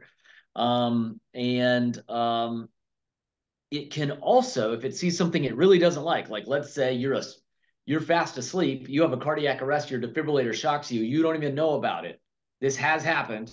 Your defibrillator will go ahead and send us a message. Now, we don't find out about it that second, but we find out about it within 24 hours. And so it will let us know if something's going on. You typically have one clinic visit per year. That's sort of the standard for somebody with a defibrillator who's doing well. If you're having a bunch of issues with your rhythms, of course, you'll see your doctor more often than that. But your heart rhythm specialist, you'd see once per year, typically, if you have a defibrillator. If you get shocked by your defibrillator, it hurts if you're awake. So sometimes these rhythms, particularly ventricular fibrillation, causes you to pass out and you're not feeling or hearing or seeing anything. And you get shocked and you don't know about the shock and then you wake up. So that's one option. But certainly if you're in a life-threatening rhythm, but you don't pass out and you get shocked, it does hurt. Some people say that it feels like sudden, just a burst of heat that just goes away. And some people say it feels like an impact. I've never been shocked by a defibrillator. I've grabbed a spark plug one time. It felt like an impact. It didn't feel like heat, but this might be a little bit different. It is inside your body. Okay, let's see. Battery change on average about every 10 years. It can be shorter and longer depending on the type of defibrillator, whether it has to pace your heart, stuff like that. Okay. So I talked about what's a ventricular arrhythmia, who with hypertrophic cardiomyopathy is at risk, and then I talked about defibrillators. So who, now to tidy this up, who with HCM should be offered an ICD? Now we offer these things, we can recommend these things, but it's always ultimately your choice. So anybody who's had a cardiac arrest obviously should be offered an ICD unless there's some very particular mitigating circumstances that explain it, and we think that it won't happen again. But if you have HCM and you've had a cardiac arrest, usually we're recommending a defibrillator. Where it gets a little more complicated is if you haven't had a cardiac arrest, but you have a risk factor. That's where we're going to talk now. Okay. If you have any of these risk factors that I'm going to say right now, it's reasonable to consider a defibrillator. Okay. All right. If you have that first-degree relative who's had an arrest, especially if they had it when they were young, reasonable to consider a defibrillator. If you have unexplained passing out, that to your doctor does not seem like typical fainting or vasovagal syncope, reasonable to consider a defibrillator there. If you have a very thick heart muscle, 30 millimeters or more. If you have that aneurysm, outpouching of the heart. Or if your ejection fraction is less than 50%. Any of those things, and especially if you have two or more, is a reason to consider a defibrillator. Now, there may be certain things in your scenario that raise or lower that risk a little bit, but just on paper, we consider a defibrillator if you meet one of these criteria. Okay. And for what it's worth, when we talk about defibrillators, it's a little bit different than thinking about other health problems in the sense that the younger you are with these risk factors, the more likely you are to be recommended a defibrillator. If you're 89 years old and you had a family member who had a cardiac arrest when they were under 40, and that was 70 years ago, your risk and your chance of benefiting from a defibrillator is actually fairly low. But if you're 19 years old and you fit that criteria, that's different. And so it just sort of depends. There's a lot of things that can change these recommendations in small ways. Okay.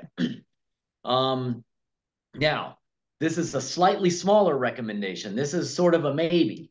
So if you have 15% or more scar on your MRI, but you don't have any of those other risk factors, sometimes, according to guidelines, we might consider an ICD, especially if you're very close. Let's say, for instance, I said 30 millimeters. Let's say your heart muscle is 29 millimeters thick and 15% of it is scar. We'd probably recommend a defibrillator there. And then those ventricular arrhythmias on monitoring, again, the longer and faster they are, the higher that risk is. So sometimes, I see things where I say, I mean, technically that's 3 beats, but that doesn't look like risk to me.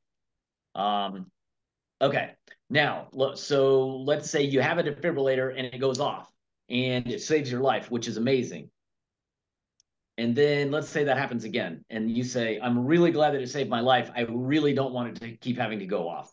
And so how do we prevent more, dangerous rhythms? You've got the defibrillator as your insurance policy, but how do we prevent it from needing to go off? So one is medicines. So antiarrhythmic drugs, I'm not going to get way into it. There's many antiarrhythmic drugs. None of them are simple. They are all complicated. And which one is best for you often depends on what other health problems you have, how old you are, whether your kidneys are normal or abnormal, stuff like that, and which ones you've already tried. And then there's something called ablation. Ablation we do for, sometimes these rhythms. Often ablation in HCM isn't straightforward. Sometimes it is. It just kind of depends, case by case basis. A center that does lots and lots of ventricular tachycardia ablation is probably where you would want to be if you're having an ablation and you have HCM, though, because it can be pretty complicated. We do a lot of that here, but it's not sort of on the easy end of the spectrum of ventricular tachycardia ablation. All right. So in summary, the risk of sudden cardiac arrest in HCM is predicted by several different factors. I'm just going to put them back up here as a reminder of what they are. Family history of arrest, unexplained passing out, very thick heart, an aneurysm, that low ejection fraction of less than 50%, a bunch of scar on MRI, or ventricular arrhythmias on a monitor. And I guess I should have said, of course, if you've already had arrest, that's your biggest, if you've had an arrest, that's your biggest risk factor. If you've never had an arrest, these are the risk factors. If you have an elevated risk, somebody may offer you a defibrillator and you may choose to have one implanted, and that is often the right decision. And I think that is all I have. Thank you so much. I do have a couple of follow-up questions before we get to the audience questions. Yep. So there's a new device from Medtronic that has a different lead system. Yep. Can you talk a little bit about what's new with that? And I don't know anybody who has one yet. So let's talk a little bit about when that might be an option. Yeah, the EV ICD is similar to the subcutaneous ICD. And I thought about putting a picture of it. I decided not to. But basically, it is quite similar to this, except that the lead is underneath the breastbone. It's under the ribs, underneath the sternum. And so probably at the time of implant, it's a little bit dicier of a procedure. But as I understand it, people have done fine with it. It can theoretically pace the heart if you need it to. Though I've heard that usually the pacing, you can feel it, which is not ideal. So if you needed very much pacing, that wouldn't be the device for you. You'd still want the old standard type. But it can do the rapid pacing right before it shocks. It can do the rapid pacing to see if that works. So that's probably the biggest benefit of it. How much less uncomfortable that is compared to a shock, I'm sure it's quite a bit less uncomfortable, but it's not completely unnoticeable. So the actual implant, they don't have, it's not a sternotomy. It's correct.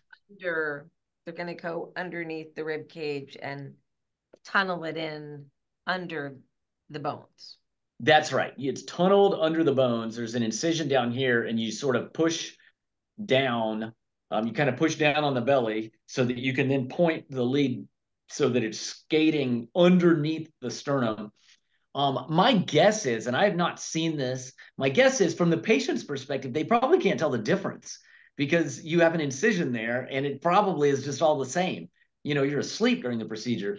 From my perspective, I would feel, I personally, when I'm doing that procedure, I would be on, you know, higher alert than when I'm just putting the lead under the fat on top of the sternum. But whether or not that actually translates to actual risk in patients, so far it seems pretty safe. Whether or not it provides significant benefit over the two types of defibrillators that there are currently, I don't know. It's kind of a niche, you know, scenario, I guess. And I think Medtronic would like to think that it is not niche because it's going to be, there'd be no reason to have a sub-Q ICD and maybe no reason to have the transvenous ICD because it can kind of do the best of both. Or you wouldn't need the transvenous ICD unless you really needed pacing on every heartbeat all the time. And so that's kind of their thought. But I don't have personal experience, so I'm just sort of talking off, you know. Nobody has a lot of experience in HCM with this device, but it's just starting to percolate, and I'm sure we'll see some of them implanted soon. But it's come up in my calls with patients in the past couple of months. So yeah. We do have a question about risk factors, and Sure. the question is near syncope, nearly fainting, but not actually passing out. Is that a risk factor? So let's talk about hemodynamics versus rhythm. Yeah, so there's two different reasons why you might almost pass out. I mean, there's probably 100 different reasons, but the two that we should probably talk about is it's possible that you could have a dangerous rhythm that just doesn't last very long and that that's ventricular tachycardia, but not ventricular fibrillation. That does make you just almost pass out, but you don't pass all the way out and then it stops. And that's possible. But the more likely scenario of almost passing out is probably that your blood pressure gets low. And if it predictably happens after you stand up or after you climb a flight of stairs or two, then that's more likely related to a drop in blood pressure, but normal rhythm. And that's a fairly common thing in hypertrophic cardiomyopathy if you have obstruction. And so in that scenario, sort of the nearly passing out, especially if it's frequent, we'd just want rhythm monitoring. We'd want you to wear a monitor and see what the rhythm is doing at that time, because just low blood pressure caused by standing up or walking up the stairs with a normal rhythm, having a defibrillator isn't really going to change any of that. And those episodes are probably not life-threatening in a way that a defibrillator is going to help. Now, let me just say this, that kind of leads into something. There are often these scenarios where when I'm talking to a patient in clinic, we really can't decide whether their family member had a cardiac arrest. And we really can't decide if the patient has unexplained passing out or if maybe they were dehydrated and et cetera, you know. And so I will often run the risk calculator, changing things from yes and then compute, and then I'll change it to no and compute. And you've got two yeses. Now they're all no's. Now there's one yes. And what does it do? And your risk is probably somewhere in between, because I think about this stuff a lot and I really can't say for sure which way you fall on that. And so I often just run the risk calculator repeatedly, saying, if we consider that your uncle had a cardiac arrest that might have been due to an HCM, your risk is this. But if we say, that his was more likely related to smoking and all this stuff, and he probably had coronary artery disease and he was 56 years old, and so then your risk is actually probably down here, but maybe it's somewhere in between because there's uncertainty there. I do the same exact thing. I run the different scenarios. Well, if we count grandpa's death, but we don't count grandpa's death, if we count that syncopal, possible, not really syncopal episode, it's this.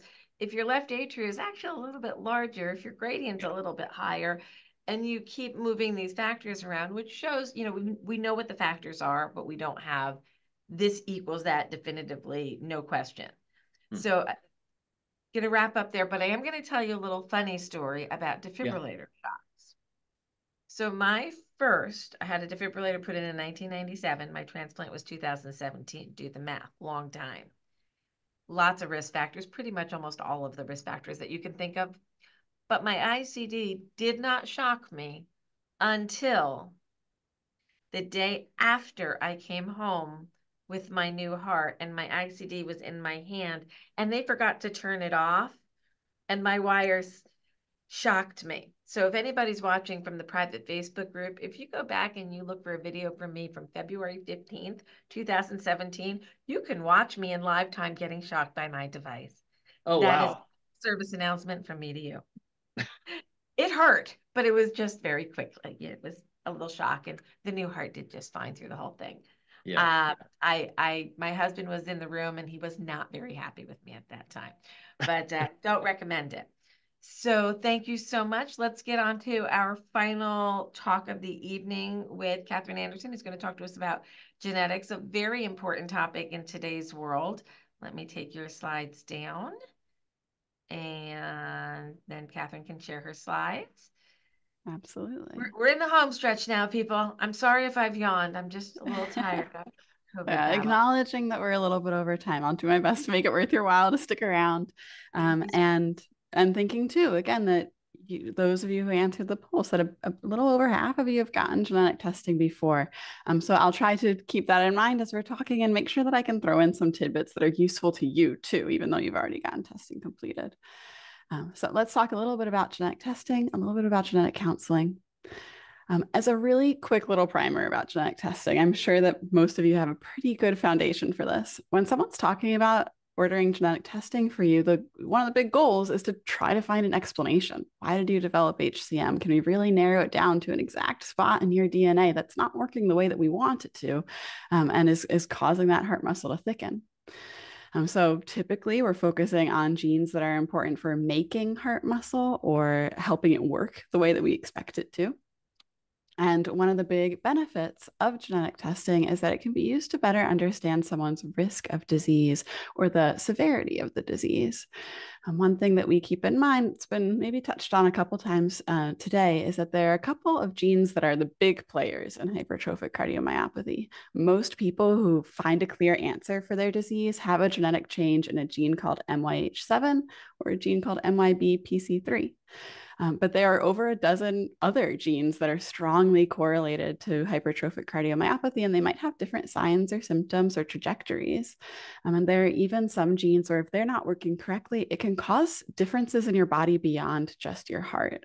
There are some genetic changes that can cause HCM, but also cause pain in other parts of the body, or also cause learning disability or other symptoms that can be useful to get a heads up about or be able to target using our genetic answers. And of course, is also used to just know who in the family is at risk. If we know exactly what we're looking for in a family with HCM, then even those people who don't have symptoms yet can do genetic testing and know if it's something that they should be on the lookout for. One other big point, especially as new medications are developed and clinical trials are being opening doors for folks, is that having a genetic answer for your HCM might be a requirement for getting a new medication, getting insurance to cover that medication, or for trying a new medication through a clinical trial. So that's another way that it can be useful. Kind of logistics basics. When you do genetic testing, you can use any cell in your body. They all got the same DNA in it. But for the most part, we tend to use blood or a cheek swab or spit. Those are really easy, cheap, largely painless ways to get DNA. And when we are looking at DNA, when the laboratory does this deep dive, what they're looking at is essentially just a huge series of letters that are indicating the tiny molecules that are putting that DNA together. And we're looking at particular chunks of DNA that create those genes, the genes that make the proteins that do the work in your body.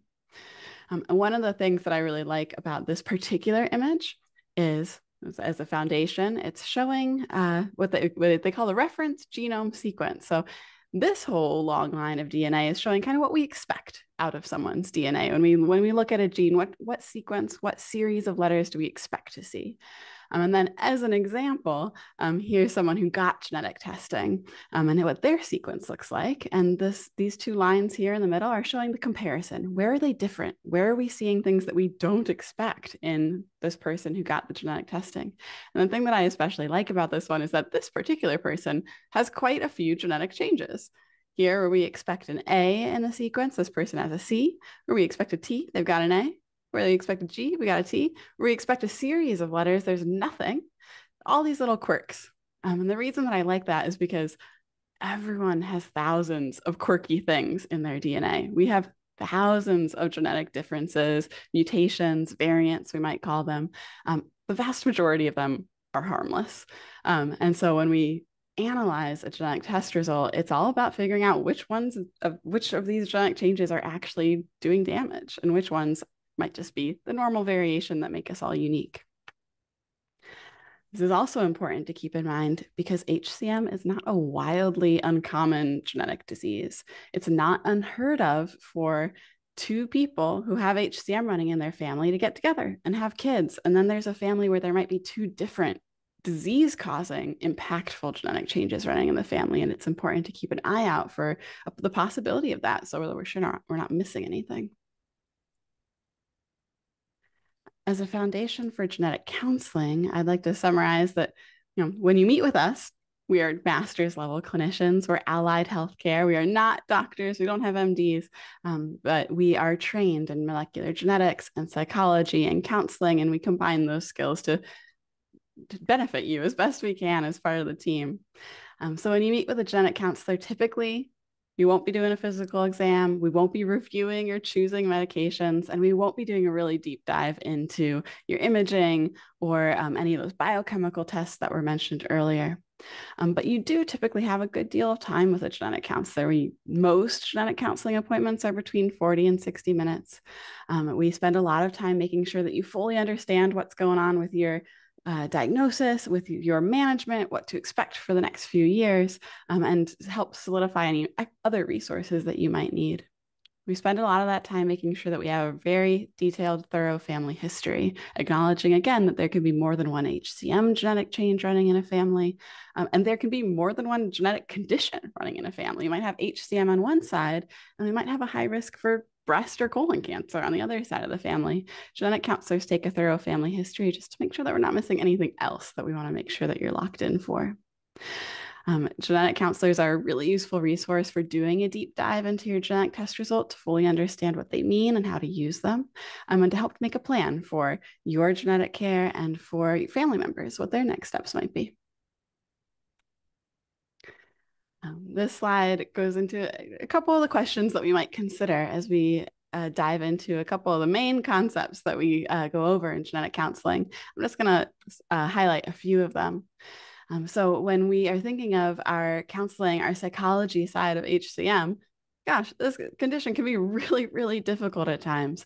And so one of our jobs is to make sure that you're connected to awesome resources like the HCMA, any local support groups that there might be, or other resources that you think would be useful. If there are concerns such as, I'm having trouble getting disability, we can connect you to social work. If there are concerns such as, man, I've got this genetic difference and it's something that I'm working through. I know there are other family members who might need to know about it, but I'm estranged from my uncle. I don't want to reach out to him. That might be a poor situation for me. Can you help get this information to him anonymously? That's something we can help with. Figuring out who's at risk. If you haven't done genetic testing yet, but something's running in your family, we help walk through if genetic testing is the best option for you, and if it's the best option for you right now, and how it will help you. And then some of these other concepts we already covered. What test makes sense to use? What do the results mean? And how do we use them for you and your family? So when we do genetic testing, it typically goes a little bit like this. And we'll break this down a little bit further. When we review your family history, we want to make sure that we know who should be tested first. We want to make sure we know what test should be ordered to understand that history. We want to make sure that you're fully aware of the pros and cons and costs and limitations of genetic testing so that you know what to expect over the 3 or so weeks it takes for a result to come back. Make sure that we can reduce the price of that testing as much as possible for you, and that we're ordering something that's useful, and then review what those things mean. So here's kind of an example of a family that I might see, and this isn't an unusual story. So this is a kind of simplistic version of what a genetic counselor might draw when they're asking you about your family history.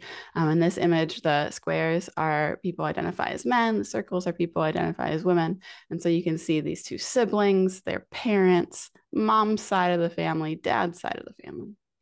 And in this particular circumstance, I had a 32-year-old man come to me who was healthy. He'd gotten an echocardiogram not too long ago.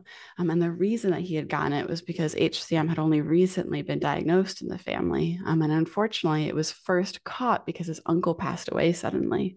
His uncle didn't know, or at least hadn't told the family, that he was having heart trouble, and that hypertrophic cardiomyopathy was only found during his autopsy.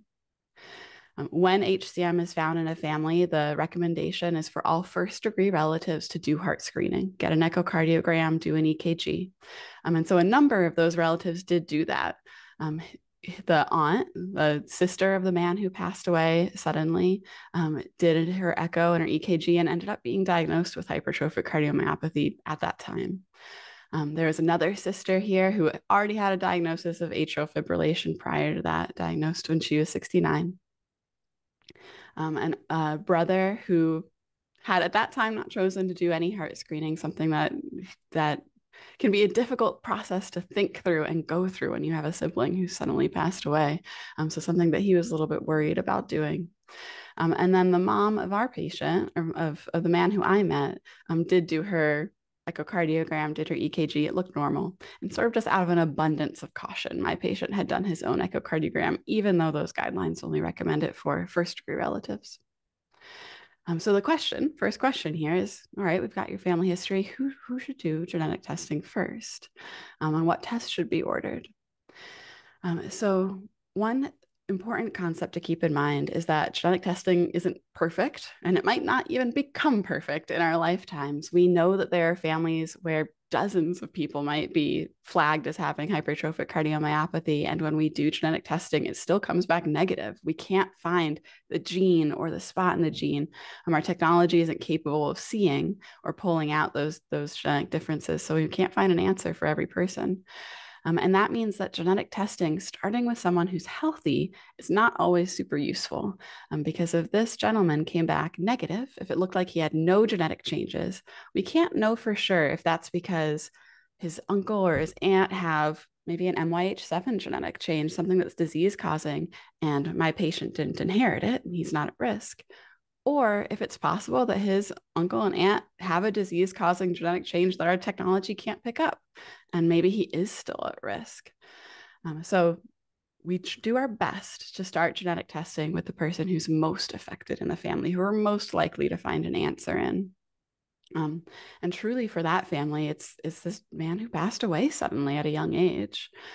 Doing genetic testing for someone who passed away isn't always possible. It's dependent on if the medical examiner saved a sample, if they are a medical examiner that we can coordinate that type of testing with, if they're willing to send the sample to a genetic testing laboratory, things like that.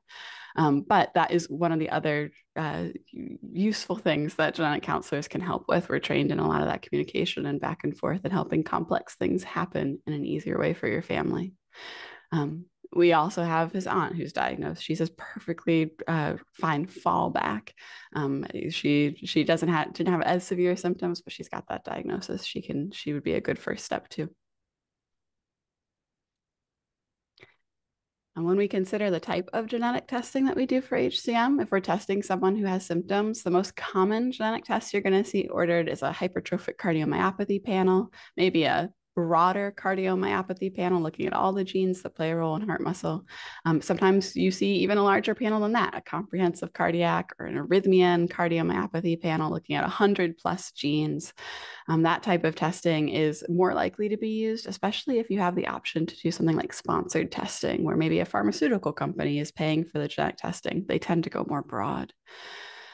This type of testing, this panel testing, is really exploring the most likely causes for HCM. It's typically will catch any genetic change that we can find.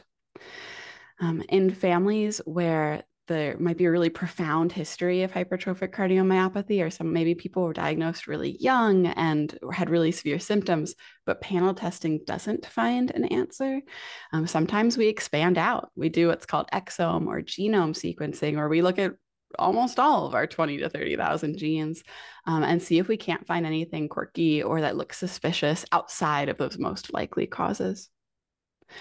And if we do have a family member who already got genetic testing, if we've covered our bases, we know there's only one genetic change or maybe 2 genetic changes causing HCM in the family, then all the relatives can just get tested for those 1 or 2 things, faster, cheaper, easier.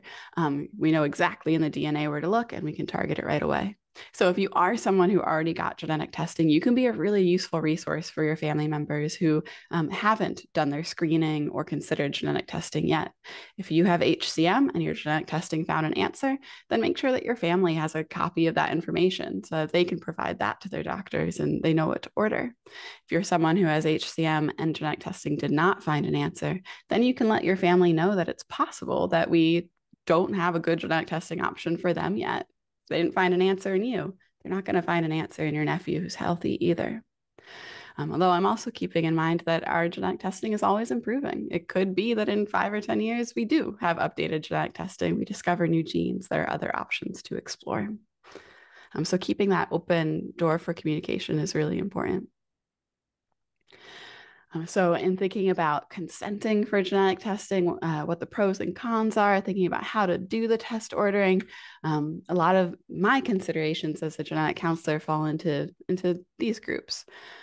Which lab are we using? Are we using a lab that is really robust and really well certified and has a lot of experience in ordering in cardiac or HCM genetic testing? What technology are they using?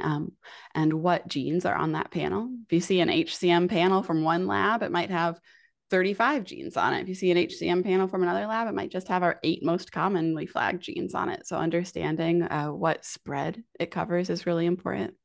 And we touched a little bit on cost. A lot of the big name labs now are able to offer options like a self-pay option that's always a flat $250, or some labs still have some of those sponsored testing options. And then how it works through insurance can sometimes tweak or change that. Insurance, even beyond health insurance coverage for testing, is something that I consider in circumstances like this too. It's one of the other reasons that I would typically recommend that a healthy person does not start with the genetic testing. And that's because if a healthy person has a genetic risk for hypertrophic cardiomyopathy, it doesn't guarantee that they'll ever develop symptoms in their lifetime. It's just a risk factor for heart disease. But there are some types of insurance companies that are allowed to treat a genetic risk kind of like a pre-existing condition. So that typically falls under life insurance, long-term care disability insurance. Those companies in most states in the United States are allowed to ask you if you've gotten genetic testing before and determine what your coverage is based on that.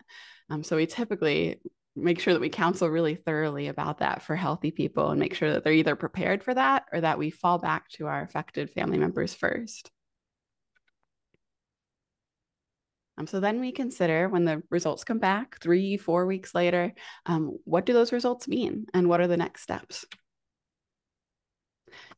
Typically, when you do genetic testing, you'll come back with one of 3 types of results: a positive, a negative, or an uncertain result. So a positive result typically means that you have a genetic difference, a variant, a mutation that is classified as pathogenic or likely pathogenic, disease-causing or probably disease-causing. It's essentially the difference between we're 99% sure it's our answer and maybe we're 97 to 98% sure it's our answer. That happens in HCM about 45% of the time. It can be higher or lower depending on the symptoms that you have, the number of people in your family who are affected, how likely we are to find an answer. We also often find genetic changes where we're just not entirely sure what their impact is on the gene. Those will be called uncertain or unknown significance. A VUS is the acronym that you'll often see when doctors or genetic counselors talk about it. And like I said at the beginning of the talk, we've all got thousands of genetic changes. A lot of them the laboratory can immediately call benign or harmless. A very, very small number can be clearly classified as disease causing. And then there's a whole swath in between. About 75% of people are going to come back with something uncertain where we just don't know what it does. And when we have an uncertain result, there is the possibility that could change in the future. As we learn more about a genetic change, we might upgrade it to a positive or downgrade it to a negative. And the way that we do that is by incorporating tons of different pieces of data, including things like, have we seen this genetic change in healthy people? Have we seen the genetic change in other people with HCM? Does this spot in this gene seem really important? Do other genetic changes in this spot cause HCM? We've even got computer programs that can use an algorithm or AI to predict if a genetic change can cause HCM, and that can provide a little piece of data. Or if we grow a mouse that has this genetic change, and does it develop HCM? All kinds of things can play into how a variant is classified, how we determine what it does to a gene. And for the most part, if an uncertain result does get reclassified, most labs' policies are to create a new report and notify the ordering provider. And if you're working with a laboratory who have your contact information, like your email address, they'll typically send you an updated report too. So that's my little flag to tell you that if you don't have that kind of contact with your laboratory, or if you don't even have a copy of your test result from the laboratory, it can be really useful to get one. Make sure that you have that in your record. Make sure it's something that your family members can reference if they're thinking about genetic testing. And it also gives you a resource to use, especially if you have an uncertain result, to check back in with your genetic counselor or your doctor every year or every few years just to say, hey, are there any updates on this? Have we gotten any more data? How suspicious are we of this genetic change right now?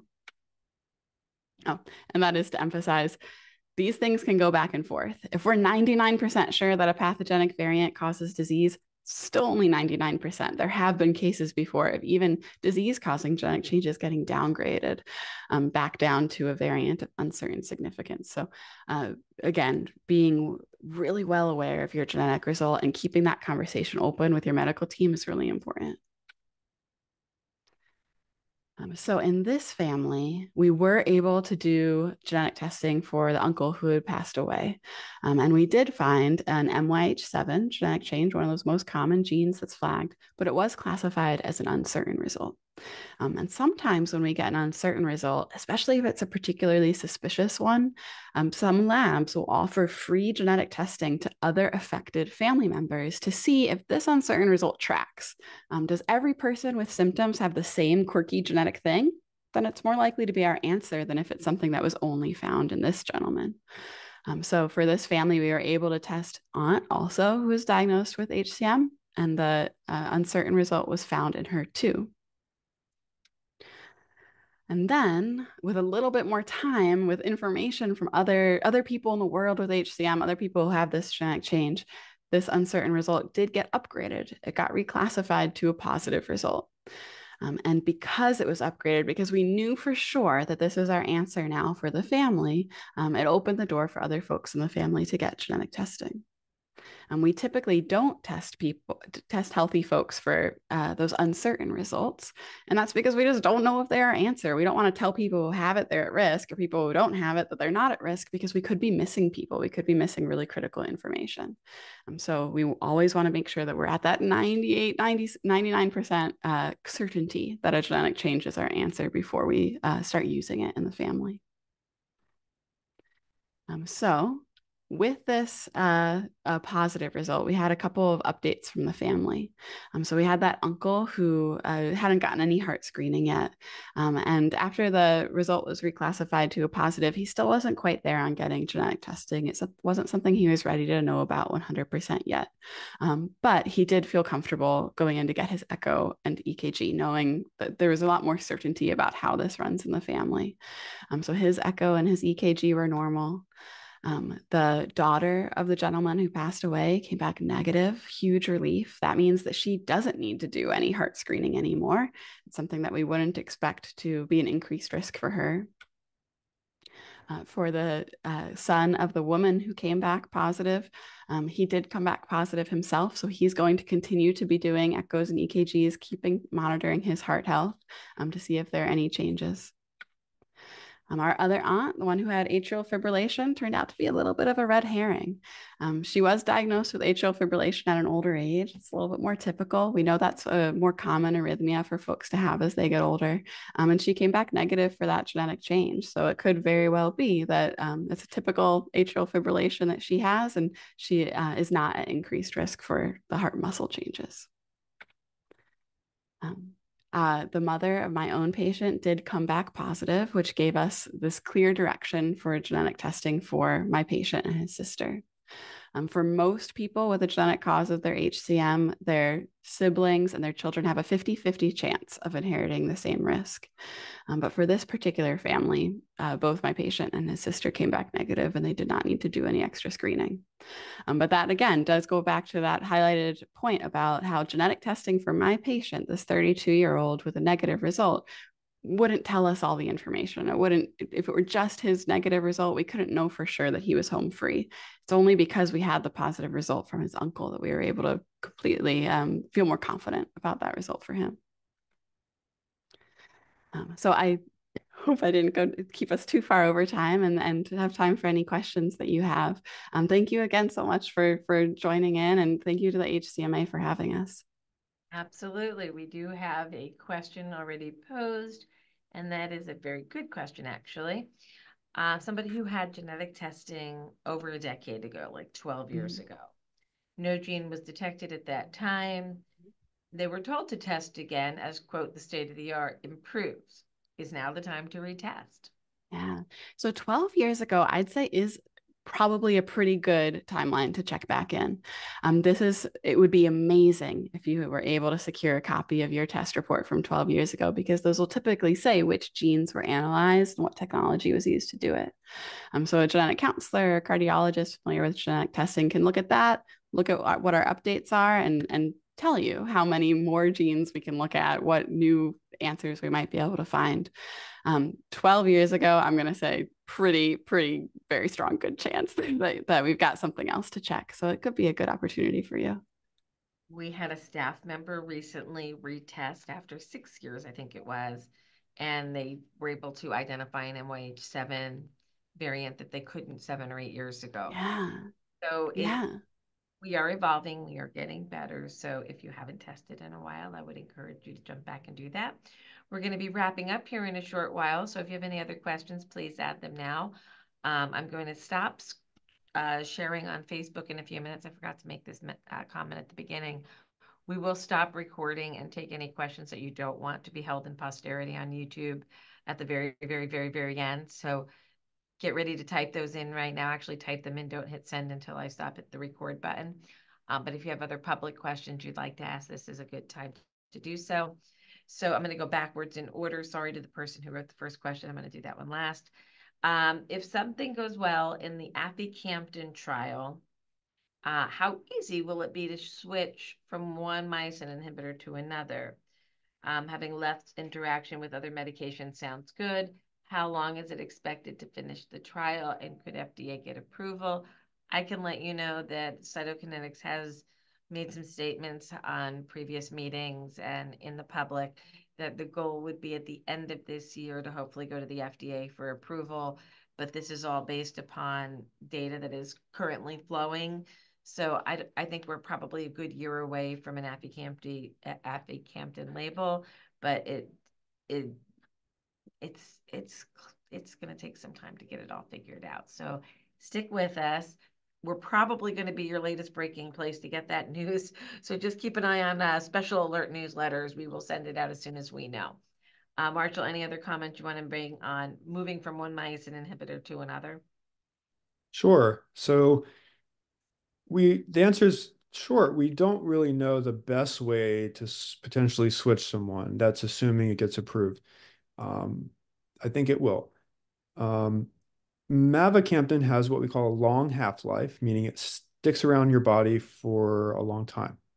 So anyone who was wanted to switch would likely have to come off mavacamten and then have a washout period and then go on aficamten. And that, of course, depends that, it's covered, that both are covered by your insurance company. Once there are two drugs on the market, insurance companies may choose one or the other that they're going to favor. So it's a complicated question. It's theoretically, at least, will be possible to switch for people who have a reason to do so. Fantastic. Thank you. Answered live. The other is a financial question about Camzyos and that the 30 capsules cost almost $9,000. So first of all, I want to say that we need help from Washington, D.C. on transparency and drug pricing.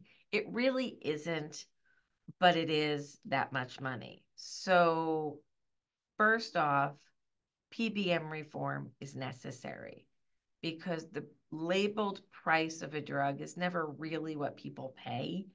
It's kind of like the old days when the sticker price on a car wasn't really the sticker price on a car, but that's what everybody thought, and that was where you started negotiating from. And that's what PBMs have done. So when a product is given a price, it's under consideration of all the discounting that's going to happen after that. The difference with Medicare is the government can't do those types of negotiations. So you're going to get that labeled price up front, and it's a little bit difficult to navigate. So your friend who's being charged $9,000, it's not really $9,000. And there are patient assistance programs for most patients seeking a myosin inhibitor. If you can't find your way there on your own, HCMA is happy to help guide you through some resources that are available to provide grants and ability for you to pay in 2024 for the Medicare costs, which can be about $10,000 a year for your deductible and your co-pays. It's approximately 10,000. Could be up to 12, 13,000. But we have partnerships with organizations that can help provide financial support. And if I pretty much gotten everybody covered under some level of support. In 2025, when the rules change on Medicare, the out-of-pocket maximum for all drugs per year will be $2,000, and it will be blended over the year. So this year is still tough, but there are grants available, and we are more than happy to help. I don't know if anybody from the Vanderbilt team wanted to comment additionally on that. I would say if you're quoted a really high price like that, you should ask your physician, and often they may talk with a pharmacist or maybe a nurse, but ask them, is there a patient assistance program available either through the manufacturer, which there is, or maybe even through your institution, which there might be. And then, as Lisa mentioned, the HCMA website has some links for another assistance program. So those are some good resources. Okay, Facebook, we are checking out. So thanks for joining us in the Facebook private group. Bye. And I'm turning off recording. So we can say goodbye to everybody for recording, but we're going to stay here for a minute. So goodbye to all the recordings. And